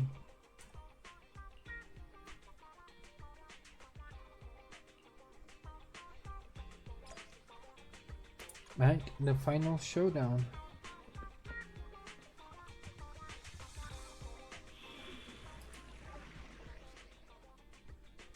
Yeah, she's just a broken individual. Like, her train of thought is just...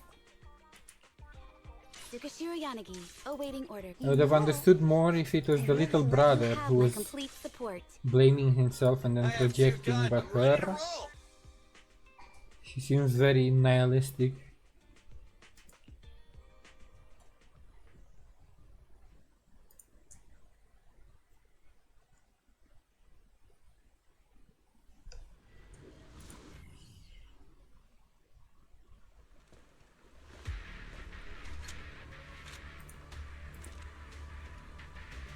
Charon, look! Another communicator. Another communicator? It's a bad habit for a sniper to be so talkative. Oh, really?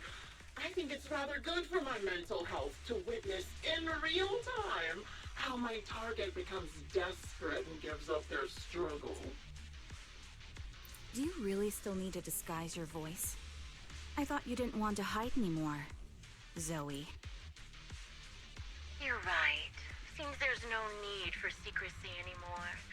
I, Zoe, the sniper known as Grim Vulture of Nemesis Squad, send you my regards. Zoe. No. Grim Vulture. You, like me, were one of the advanced troops deployed to suppress Hollow Zero right after the fall of the old capital, right? Noct, Cartes, and Impera Squad. So far, all the victims have been members of these squads. They were initially supposed to enter the Hollow to reinforce the advanced troops. Nemesis, your squad, lacking reinforcements, lost everyone except you in the fall of the old capital. You blamed their deaths on the absence of reinforcements and sought revenge on them. That's my conclusion. Just like me, the fall of the old capital left you entirely alone. A sniper, the sole survivor, a mere pawn abandoned by the military. Don't you think we're very much alike? In that regard, yes, but anything else? Not really.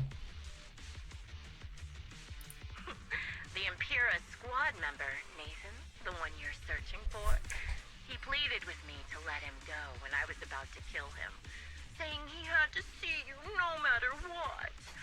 That's how you caught my attention. I let him live to get all sorts of information on you. I was so curious about you that I even set a trap, disguising myself as a victim to get closer to you. It turned out we share the same story. We even got the same PTSD symptoms. After all these years, we still see images of our teammates before they died. It's impossible to erase them from our minds. It's just, you use ridiculous fantasies to numb yourself, chasing after illusions of your squad mates. Well, I can't afford to be as naive as you. One night, when I was overwhelmed with the unbearable images of my comrades' deaths, vomiting and crying, I finally realized the meaning behind their appearance before me. They were pleading with me, pleading for vengeance against those who abandoned us, begging me to destroy the repulsive, hypocritical new order of New Eridu. You're just crazy, lady. So, I'm sorry for your loss, but like taking it out on everybody, like the whole world, that's crazy. sniping them in the hollow, watching as they became corrupted and died in despair. Do you really think this is what they'd want? What else? Would they want me to be like you, playing at a game of finding my missing squad mates, accepting their deaths when I'm done playing, and then forgiving the very enemy who killed them? What a noble and virtuous gesture! Forgive on behalf of fallen comrades, coexist with New Eridu's order, and live peacefully among cowards. It's precisely because you and I are so similar that this hypocritical and cruel attitude makes it even harder for me to forgive you. After our first conversation, I was certain I must end your life myself to prove I'm right. That's exactly what I wanted to say to you, too. Because we've suffered the same hardships, I can't accept the path of destruction you've chosen. Jesse, Aaron, Nathan, the client I've been searching for, and any other targets of revenge you've set your sights on. They all feel regret and struggle over the choices they made back then. But you can't see any of that. You didn't target the higher-ups who misjudged the situation, the dangerous ethereals who killed your comrades, or the ones responsible for the fall of the old capital. Instead, you went after the easiest targets. Ooh. Actually. Grim Vulture, as a sniper of the Eridu Defense Force, you have failed in your duty. To preserve the will and hope left by my comrades, I'm going to put an end to your actions right here. That suits me just fine. A sniper should let the gun do the talking. Make it to the deepest part of the hollow alive, and I'll meet you with nothing but raw malice. Well, let's go. Since you made it here, let me reward you with a few things you don't know. Noct, Cartus, Impura, and many other squads. Did you know the reinforcements that were meant to back us up ended up deciding to retreat? Relying on a show of hands to vote, isn't that ridiculous? Our lives were discarded in such an absurd way, like a kindergarten election for class monitor. So, when I killed them, I employed the same method. I made the dozen or so people I captured vote on who I should kill first.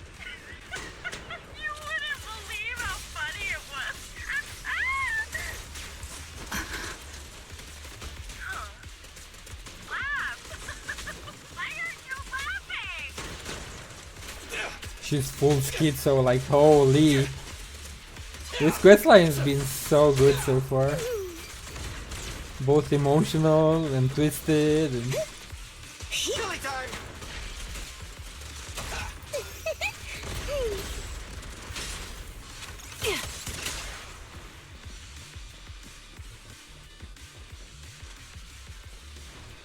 Jesse and Aaron. Do you have them too? Or are they already? You still care about them? Or should I say, it looks like I haven't made enough of a threat to your life if you still have the time to worry about them? Why not leave their fate hanging as an unsolved mystery? Normally that's more suspenseful, right? Cornered. In any case, when you stumble into the underworld with your insights spilling out, you'll see the two of them. Wouldn't it be more exciting to wait until then to reveal the answer? Those two morons are so stupid. Oh, it's hilarious. I just pretended to fit in a little, and they treated me as one of their own. They had their guard up, but they never thought to find out. It's no surprise they retreated back then. Bunch of good-for-nothing idiots. The wind and rain are picking up. This extreme weather is perfect for sending you to your graves, don't you think? No one will hear your screams and cries as you die. By the time the rain stops, the only thing left will be your cold corpse. I wonder, do you remember the weather on the day the old Capitol fell? It wasn't heavy rain like now, but the sky was just dark. Both your teammates and mine, they all perished in a place like this. Now that I think about it, I guess I'm actually doing something good. Because if I, like you and your teammates, die here, maybe you'll be reunited. Aww. You should be grateful. I'll make sure you die just as painfully as your teammates did. Grim Vulture, are you in pain? Don't you get it? I'm the one in charge of this conversation. I haven't given you permission to ask questions. I can sense your suffering. It's... Shut it. You made it to the deepest part of the Hollow once. Ah! Such determination deserves praise! Now, time for the final showdown we agreed on. But really, foolish is the only way to put it. What sniper would ever confront their enemy head on? I've prepared a little gift for you. I made this dangerous material by abducting and corrupting a high-ranking officer. It wasn't easy luring it here. You can play with it for a while. As for me, I'll watch you from above, waiting for the moment you slip up. Then I'll put a bullet right through your heart. Move over! Time for the real show! Final warning. Surrender now. Increasing firepower output.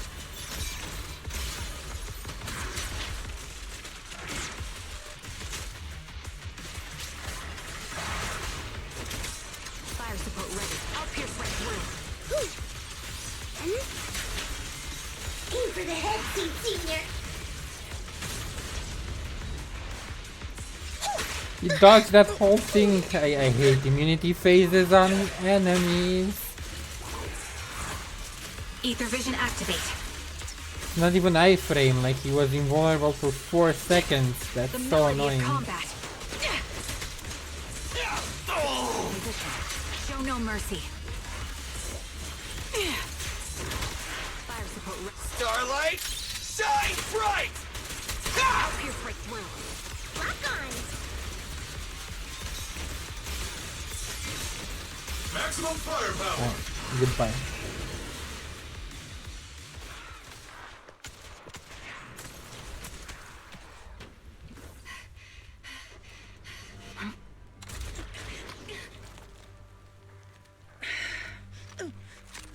The real failure as a sniper is the one who's been forced into a corner, like you! Lock in. The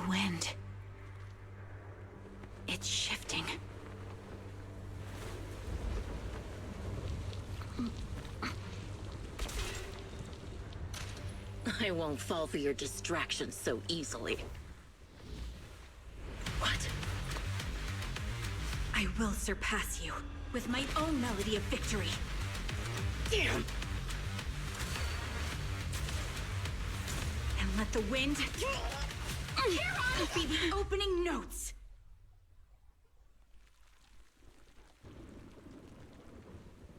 Charon? No! Wake up! Charon! Okay, it was a shoulder shot. She's fine. What's this?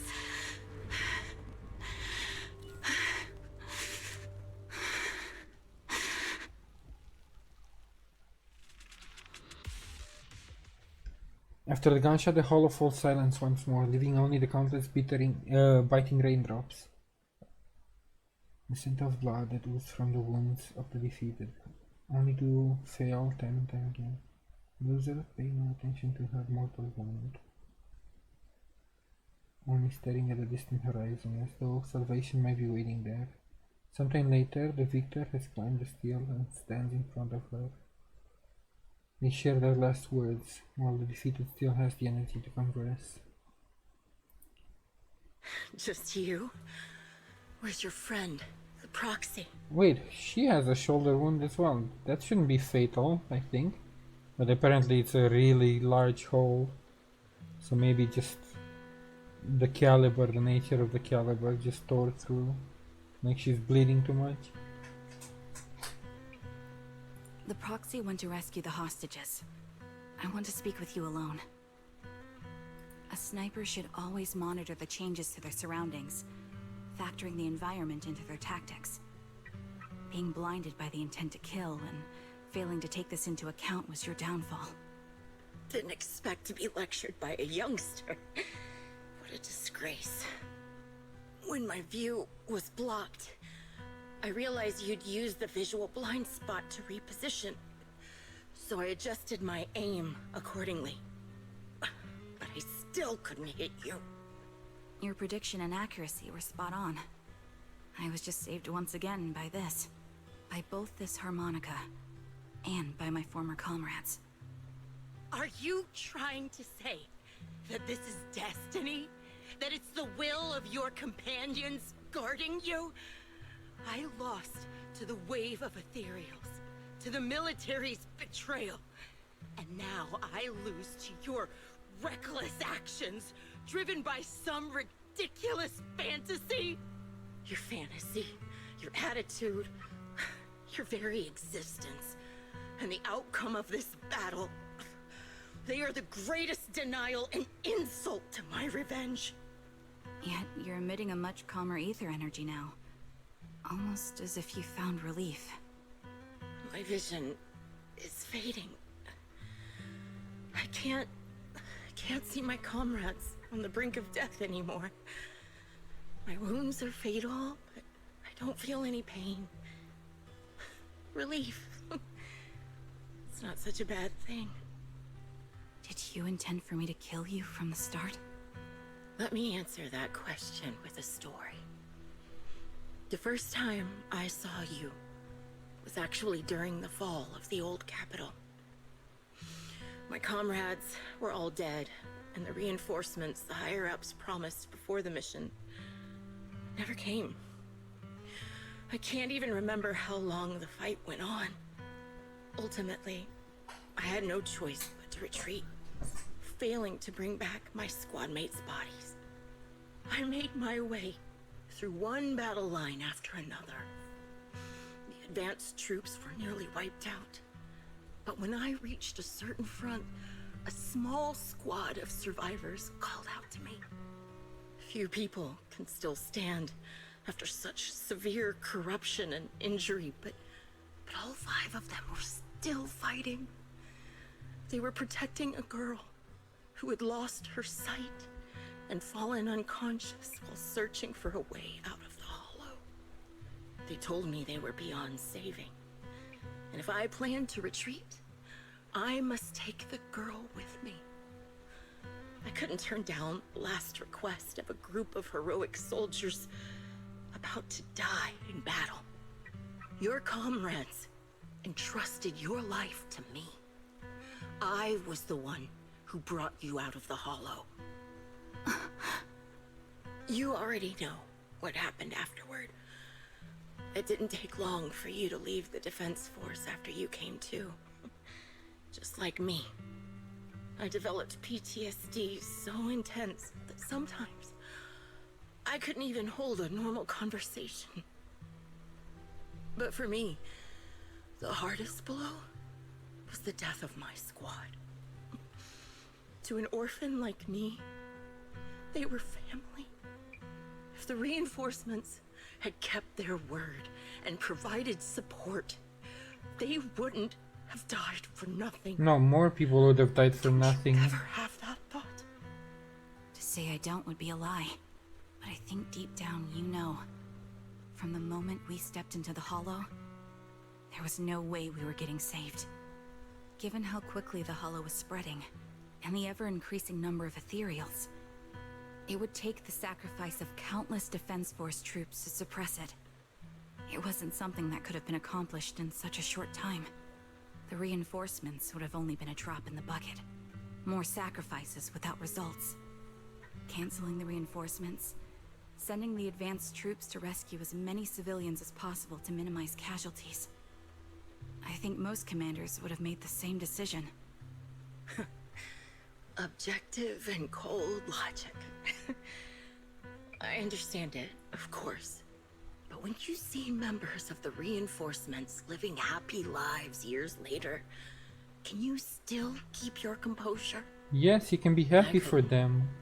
Even if the chance was minuscule, I wanted my squad mates to survive. But they turned that chance to zero, and still have the nerve to embrace a peaceful future. I can't help but resent them. By the time I realized what I'd done, I had already taken several lives. Nathan. When I tied him up and was about to kill him, he begged me to spare him, saying he had something to give you, no matter what. That was when you re-entered my line of sight. I think I've said this before. We're very similar. Yet we have completely opposite beliefs. After meeting you, I became even more certain. In the face of suffering, I chose destruction, while you were destined to choose to protect. But you're still entangled in your obsession with your squad mates.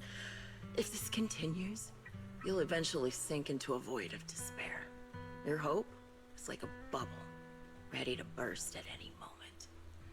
The version of you I want to kill is the complete one, who can firmly reject my answer. If you haven't found your answer yet, then I'll be the one to push you forward. I kill you, or you end me.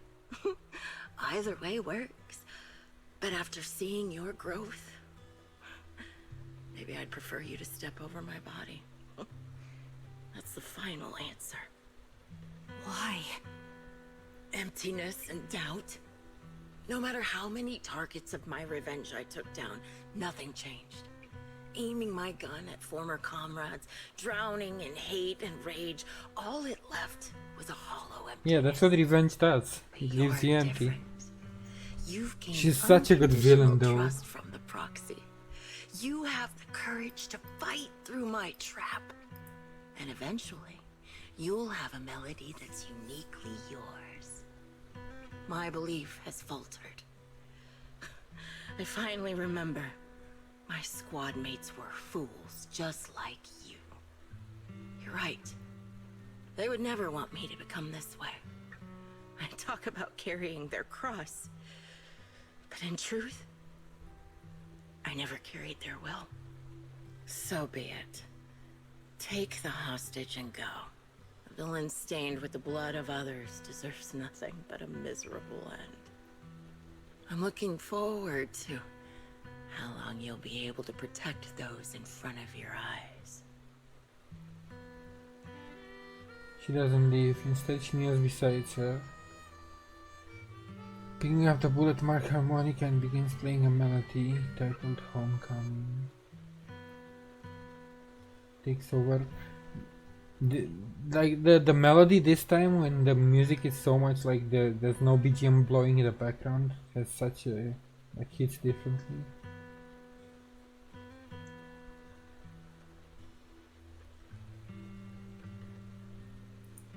It can still be played after taking a bullet. Impressive. I was about to say the same. This is my final melody to you. No matter how miserable you've become, I'll still remember you. Remember we once shared the same path in life. But in the end, our paths diverged. Your hatred has long twisted into sin. But if not for you, I wouldn't have learned how to hate, or found the true targets of my hatred. I used to know nothing. My teammates served as my teachers and taught me so much. And I think you must be my final teacher. You taught me, in the most intense way, what hatred truly means. Really? So you found someone you want revenge against, too. That's good. The melody of Homecoming plays on as the girl endures the agony of her ocular rejection, struggling to make the harmonica's notes rise above the sound of the rain. As the last note fades amidst the relentless downpour, the defeated one takes her final breath.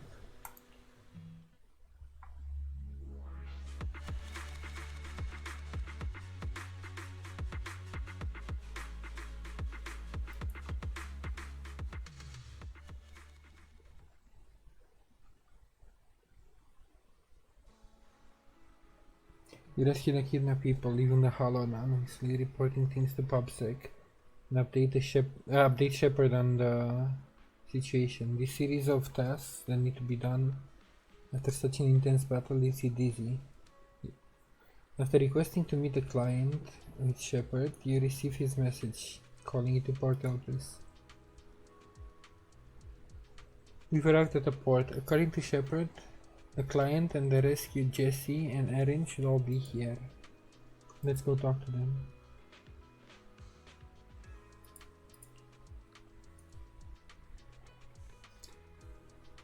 Even though we defeated Green Vulture, I still can't seem to let it go. Just as I thought, when the wind changed and the falling banner blocked her vision, she could have retreated, waited for her sight to clear, and then resumed sniping. If she had done that, I would have had no chance of winning. But her pride wouldn't allow her to take an action that implicitly admitted her tactics were inferior. She still chose to engage in a shootout with me despite the blind spot.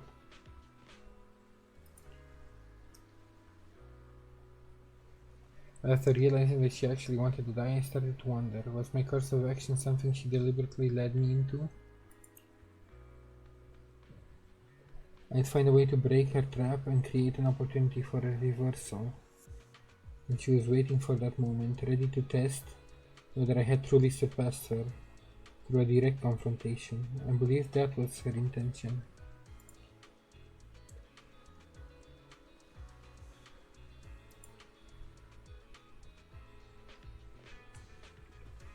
He once told me that Green Vulture once appeared here at the port, standing by the trash can, gazing out at the sea. What was she thinking back then, I wonder? Sorry, I was just talking to myself. Let's go meet the client together. He's still alive and hasn't become another of Green Vulture's victims. I suppose that's the best news we could have.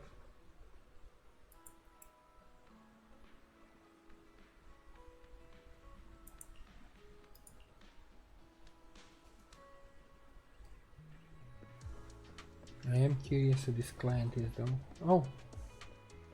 A strange black cat.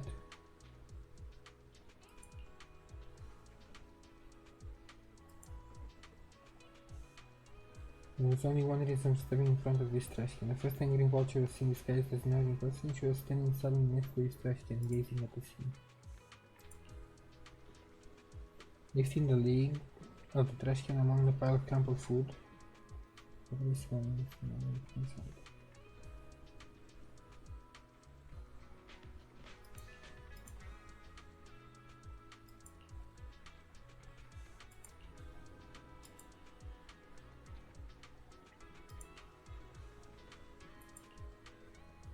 First entry. Oh, we actually found something. Captain came to talk to me again today. Ever since I took down that elite ethereal in the last mission, I've been spreading about Nemesis Squad having a sniper. It's quite troublesome. A bunch of rookies went to the captain saying they wanted my guidance to improve their sniping skills. Are they underestimating what it means to be a sniper? Do they really think sniping is something you just pick up whenever you feel like?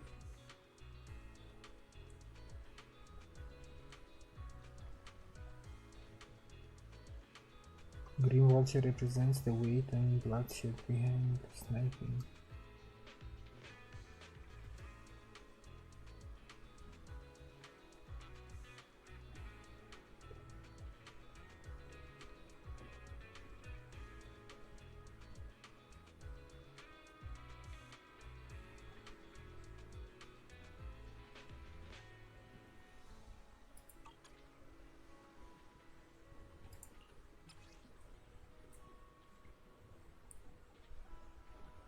I had a serious talking to from the captain. He asked me why my method of teaching engineers involved taking them into the hollow for live fire combat training.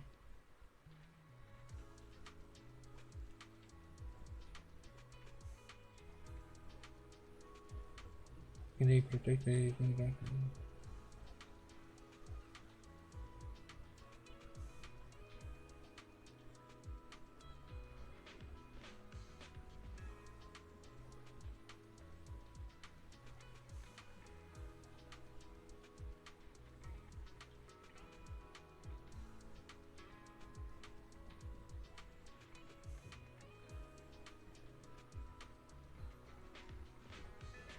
From saying I'll have another chance to play confident someday, but who knows how long I'll have to wait.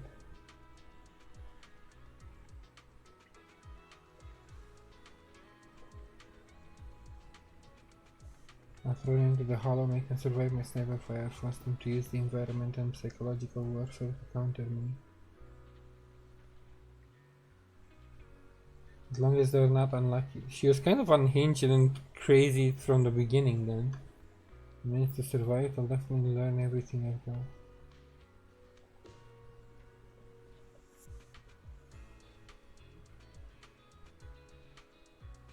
Peregrine's been acting pretty suspicious lately. What's the guy plotting? After a mission, Captain Scott called me to the door. I opened the door. Balloons everywhere and a huge birthday cake back there.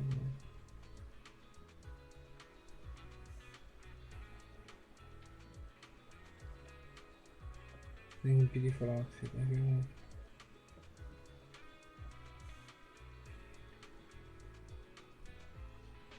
Whoa.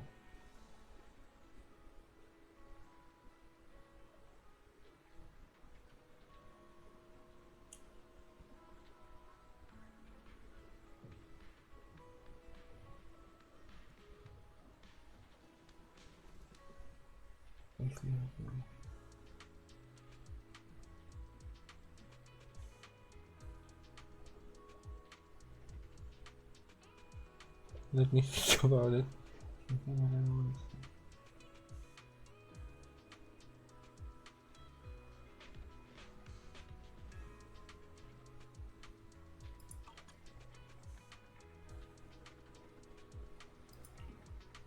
And they never returned from that mission, I guess. This was such a detailed mission compared to some of the other agent missions. Like it had so much more depth to it, I feel, compared to some of the other So you're the sniper from Liar Squad. It's nice to finally meet you. Wasn't Nathan supposed to be dead, huh? And you must be the one who's been searching for me. Nathan, the younger brother of Lethe. It's good to see you safe and sound. Didn't she say she tortured and killed him? That's right. I'm sorry for causing all this trouble. I nearly cost you your life, becoming a target of a victim from the fall of the old capital. Maybe that's what I get not helping my brother and the rest of the defense force back then. When the reinforcements decided to retreat, I spoke out against it. I had family among the soldiers already in the Hollow, but I didn't have the courage to take that step. The one that might have cost me my life. I'm sorry. You don't need to feel regret or apologize. The outcome wasn't something you could have controlled. You cared deeply for Lethe, and even today you still think of him. To someone like him, who always cherished family, that's more than enough. Thank you. I heard you've been searching for the members of Liar Squad all these years. I'm nothing compared to your determination. Thank you for everything you've done, but please stop the search. It's time for you to start living a life that's truly your own. I hate to say this as a family member, but back then, they were already... I know. You don't need to say it. I've been drowning in a fantasy of my own making for years. But it's a fantasy that kept me from falling into the abyss. Nathan, Grim Vulture told me you have something you want to give me. Is that why you commissioned someone to find me? Yes. After learning about the bond between you and your squad, I knew I couldn't live with myself if I didn't get this to you. So I got on my knees and begged Grim Vulture, even playing this recording for her, hoping it would move her. Regardless of how things unfolded, what matters is that it wasn't destroyed, and I'm here, alive, to hand it to you. Rummaged through his jacket pocket and tape. A tape from Liar Squad discovered by Nathan. This long sealed recording sparked a series of events that would follow. Years have passed, and while the tape surface shows somewhere, the audio within remains pristine, as crystal as it was recorded just yesterday. I found this while going through my brother's belongings. It's been tucked away for years. There's a recording on it, and Thank you so much. Do you mind if I listen to it now with the proxies? Wait, with us? I thought we were just here to collect the commission fee today. Go ahead. As for the commission fee, I'll pay it to you both shortly, so don't worry about that. Takes a step back. Sharon looks at you, her lips seemingly tremble. You gently hold her hand, feeling the warmth and strength in her palm. Hey, hello? Alright, it's a recording. This is a message from Liar Squad for our little sniper. Ah, this is gonna be painful! The music is already... Everyone ready?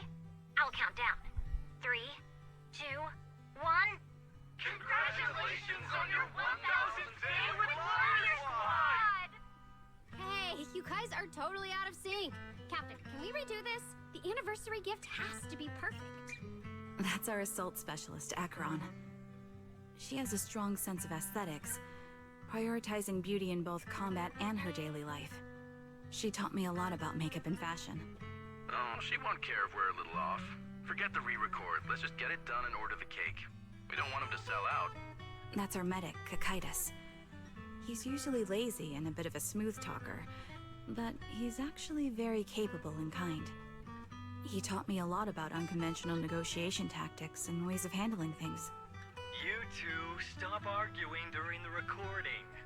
I've already ordered the cake. If you keep rambling, we really will have to re-record this. Cut the chatter already. And that's Styx, a reliable artillery specialist. He's the oldest in the squad.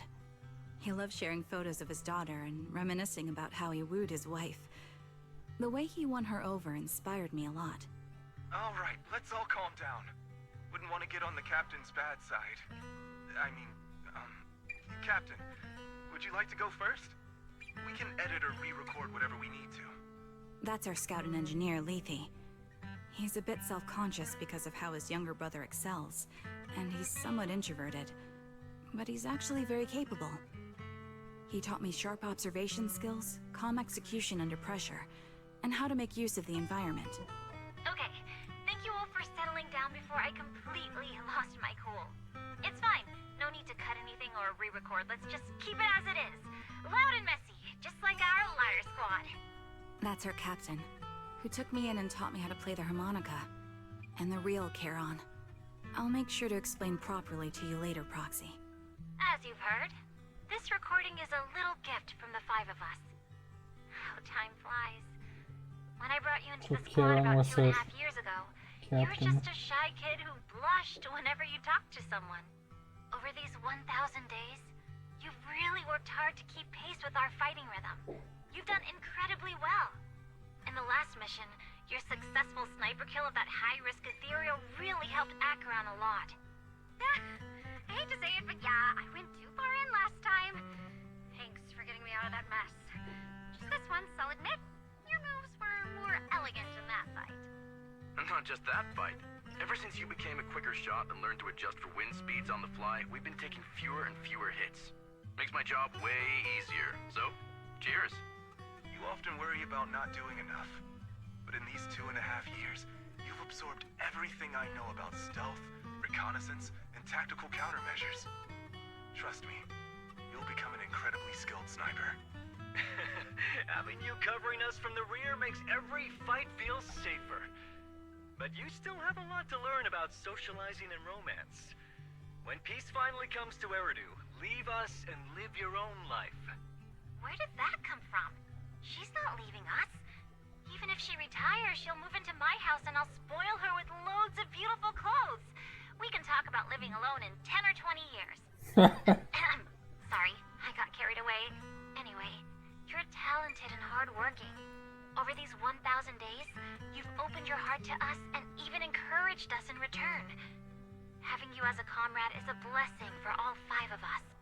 But I have to say one thing. You're always so sensitive and kind.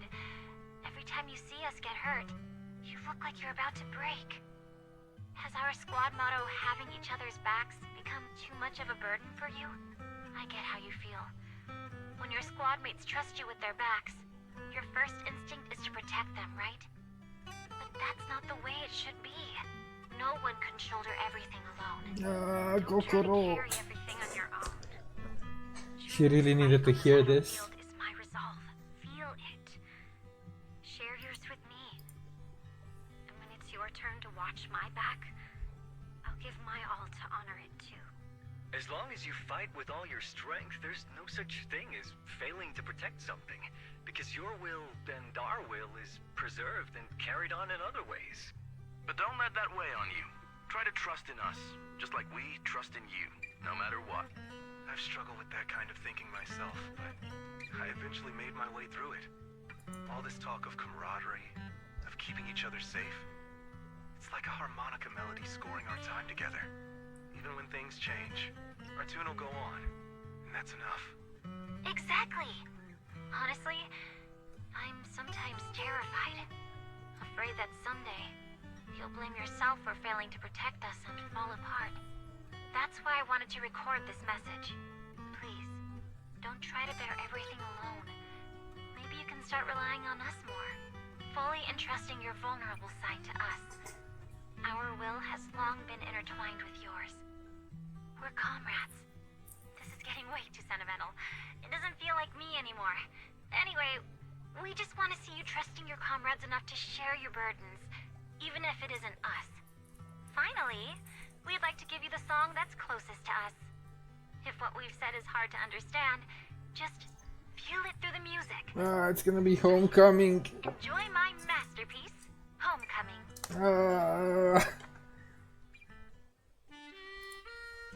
The old cassette plays a familiar tune. It sounds crisp and clear, as though it was recorded just yesterday.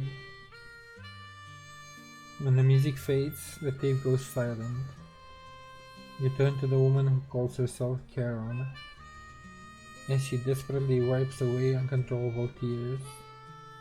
The harbor wind ruffles her hair, and then, at last, she lifts her head.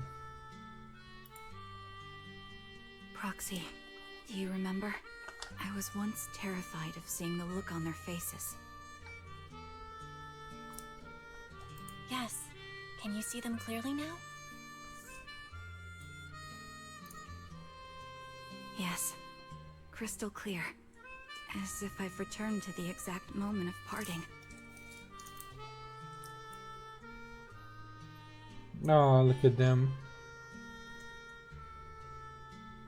So this is our last glance.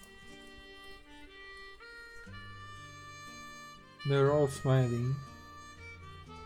This is the answer you wanted me to find. Thanks, guys. For everything.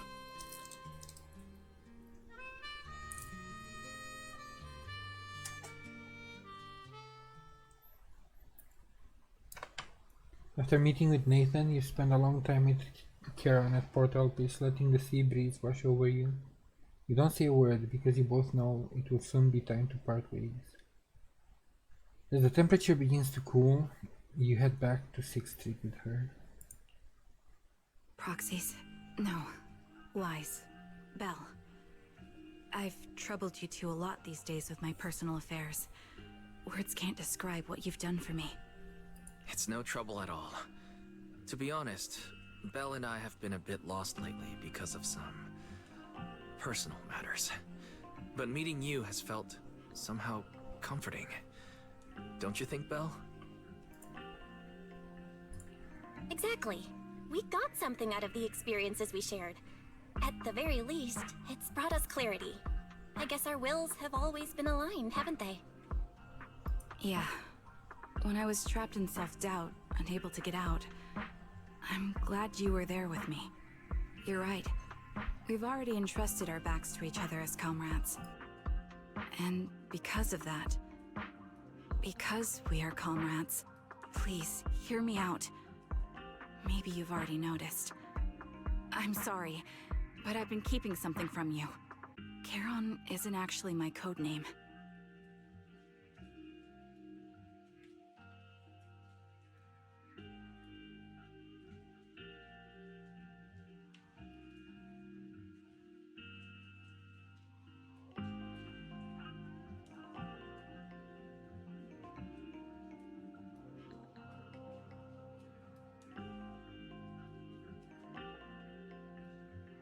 Right, I grabbed some water. I mean, makes sense because we know her as Trigger, so makes sense Charon wasn't her actual. As I mentioned before, Charon was my captain's code name. When I met both of you for the first time, I didn't want to tell you my code name because I thought someone who couldn't protect their squad mates had no right to one. So I lied. Captain Charon was an orphan like me, with no family to mourn her. I've been using her codename because I may be the last person in the world who still remembers her. But I understand now. If I want to keep moving forward, I can't keep hiding behind a lie. My true codename is...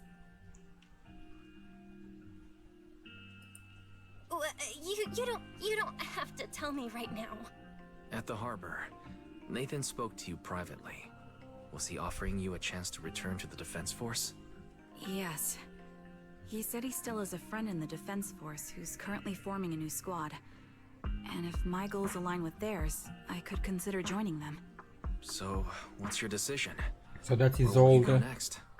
After everything that's happened, I think I do share the same goal as that friend of his and the new squad they're building. So I'll head back to the new Eridu Defense Force and keep chasing my new goal with a new team. Well, it's Magnus. Isolde ended up being...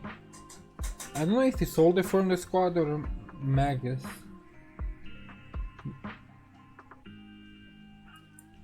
Your new goal. Are you going to look further into the fall of the old capital? Yes. My encounter with Grim Vulture has made me realize this should be the true form of my vengeance. I'll uncover the real culprits behind the old capital's fall and make them pay for their crimes. If the ferryman who leads me to the truth demands a price, I'm willing to wager my life. I have a gut feeling the masterminds will reveal themselves again soon. To protect the city my comrades cherished and sacrificed their lives for, I won't allow such a tragedy to happen again. By letting the will to protect guide my hatred, I now have a clear aim toward the truth. That's what I thought. If that's the case, then for now, we probably shouldn't learn your true codename, or lean on each other too much. Are you saying we're on opposite sides? No. We might walk different paths. Those paths will lead us to the same destination. It's just that, for now, we can't say any more than that. To be honest, after facing an enemy as ruthless as Grim Vulture, we're reminded of our own powerlessness. Watching you fight back, almost losing your life to a bullet, that feeling. We're nowhere near strong enough to protect you, and we're not strong enough to open up about our pasts either. Sorry. Without a second thought or hesitation, Karen takes hold of each of your hands and brings them together at her chest. Oh my! If this is your slightly selfish principle, I'll respect it. You were once my proxies, and I'll keep this memory locked away as something I cherish. If, as you say, our destination is the same, then we should continue on our separate paths, striving to grow stronger. The next time we meet, I'll reveal my true codename. I hope we can become true comrades. I want your presence to forever remain in the melody of my life.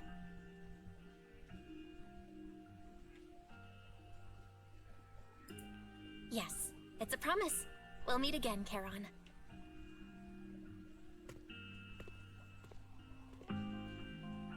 A Defense Force soldier waits for her at the end of her path. Hello. I'm the sniper from the former Liar Squad of the Chrysoberyl Division, recommended by Captain Nathan, originally of the new Eridu Defense Force's Obsidian Division, Impera Squad. Ah, I heard about you from my superior. You're the one who dealt with the serial murders targeting the Defense Force, right?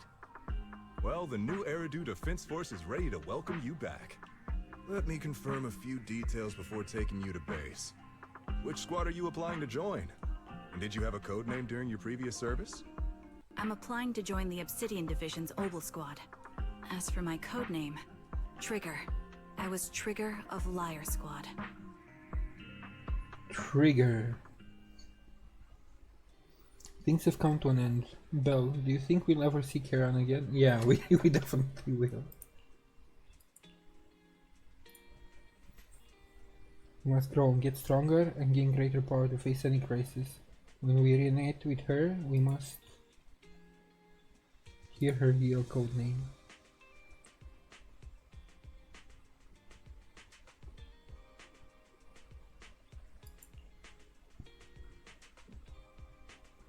If you also encounter enemies who once experienced the same fate, and now a completely different path, with opposing goals forced to be enemies, what would you choose to do?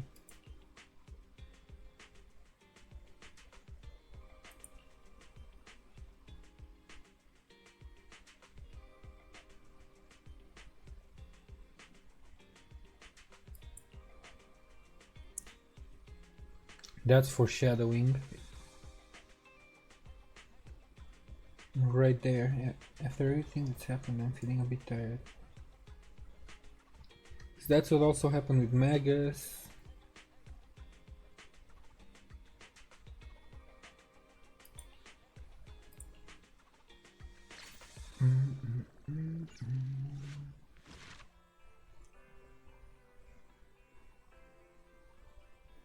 And that concludes Trigger's story. That took longer than I expected, but it was also very good. I appreciate that one. Do I want to start? I probably won't start Fufu's right now. I need a slight break after that anyway. Let's see if I can do a couple of polls. And then I guess end it here for now.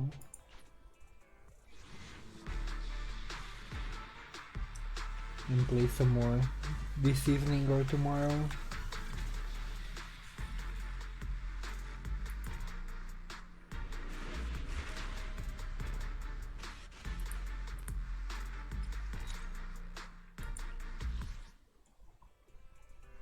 That was probably one of the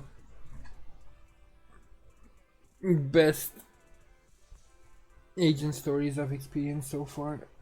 Oh, stretch.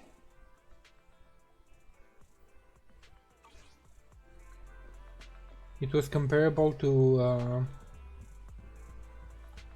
but I guess they did get better at making, no wait, not here. And making the stories. Because the previous one, Echoes of Silver, was really good. Harumasa's was really good.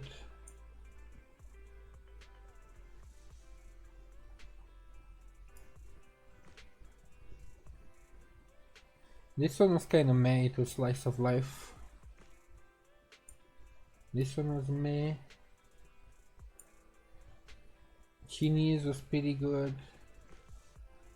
Lycons was great. I think it's comparable to Lycons, to be honest.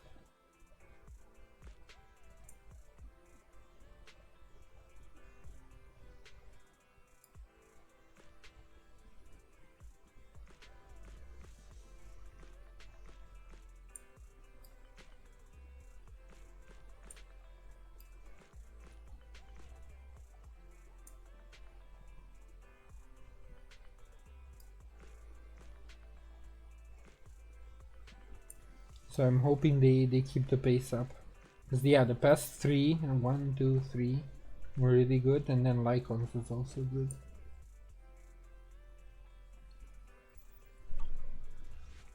Right, but that is it for now. Time for a break.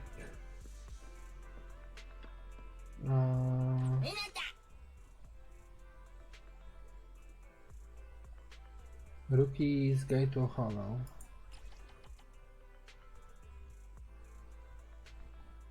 Sure, if that's what you want, that's what you're going to get.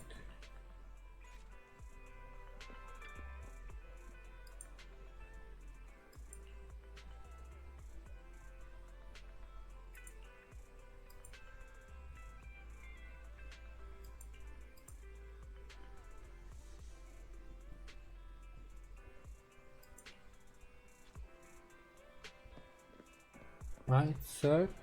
Hope you enjoy your movie then.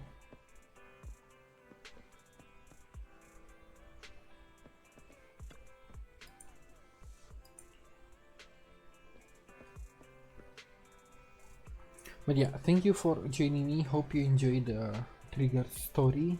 And I hope to catch you next time. Bye bye.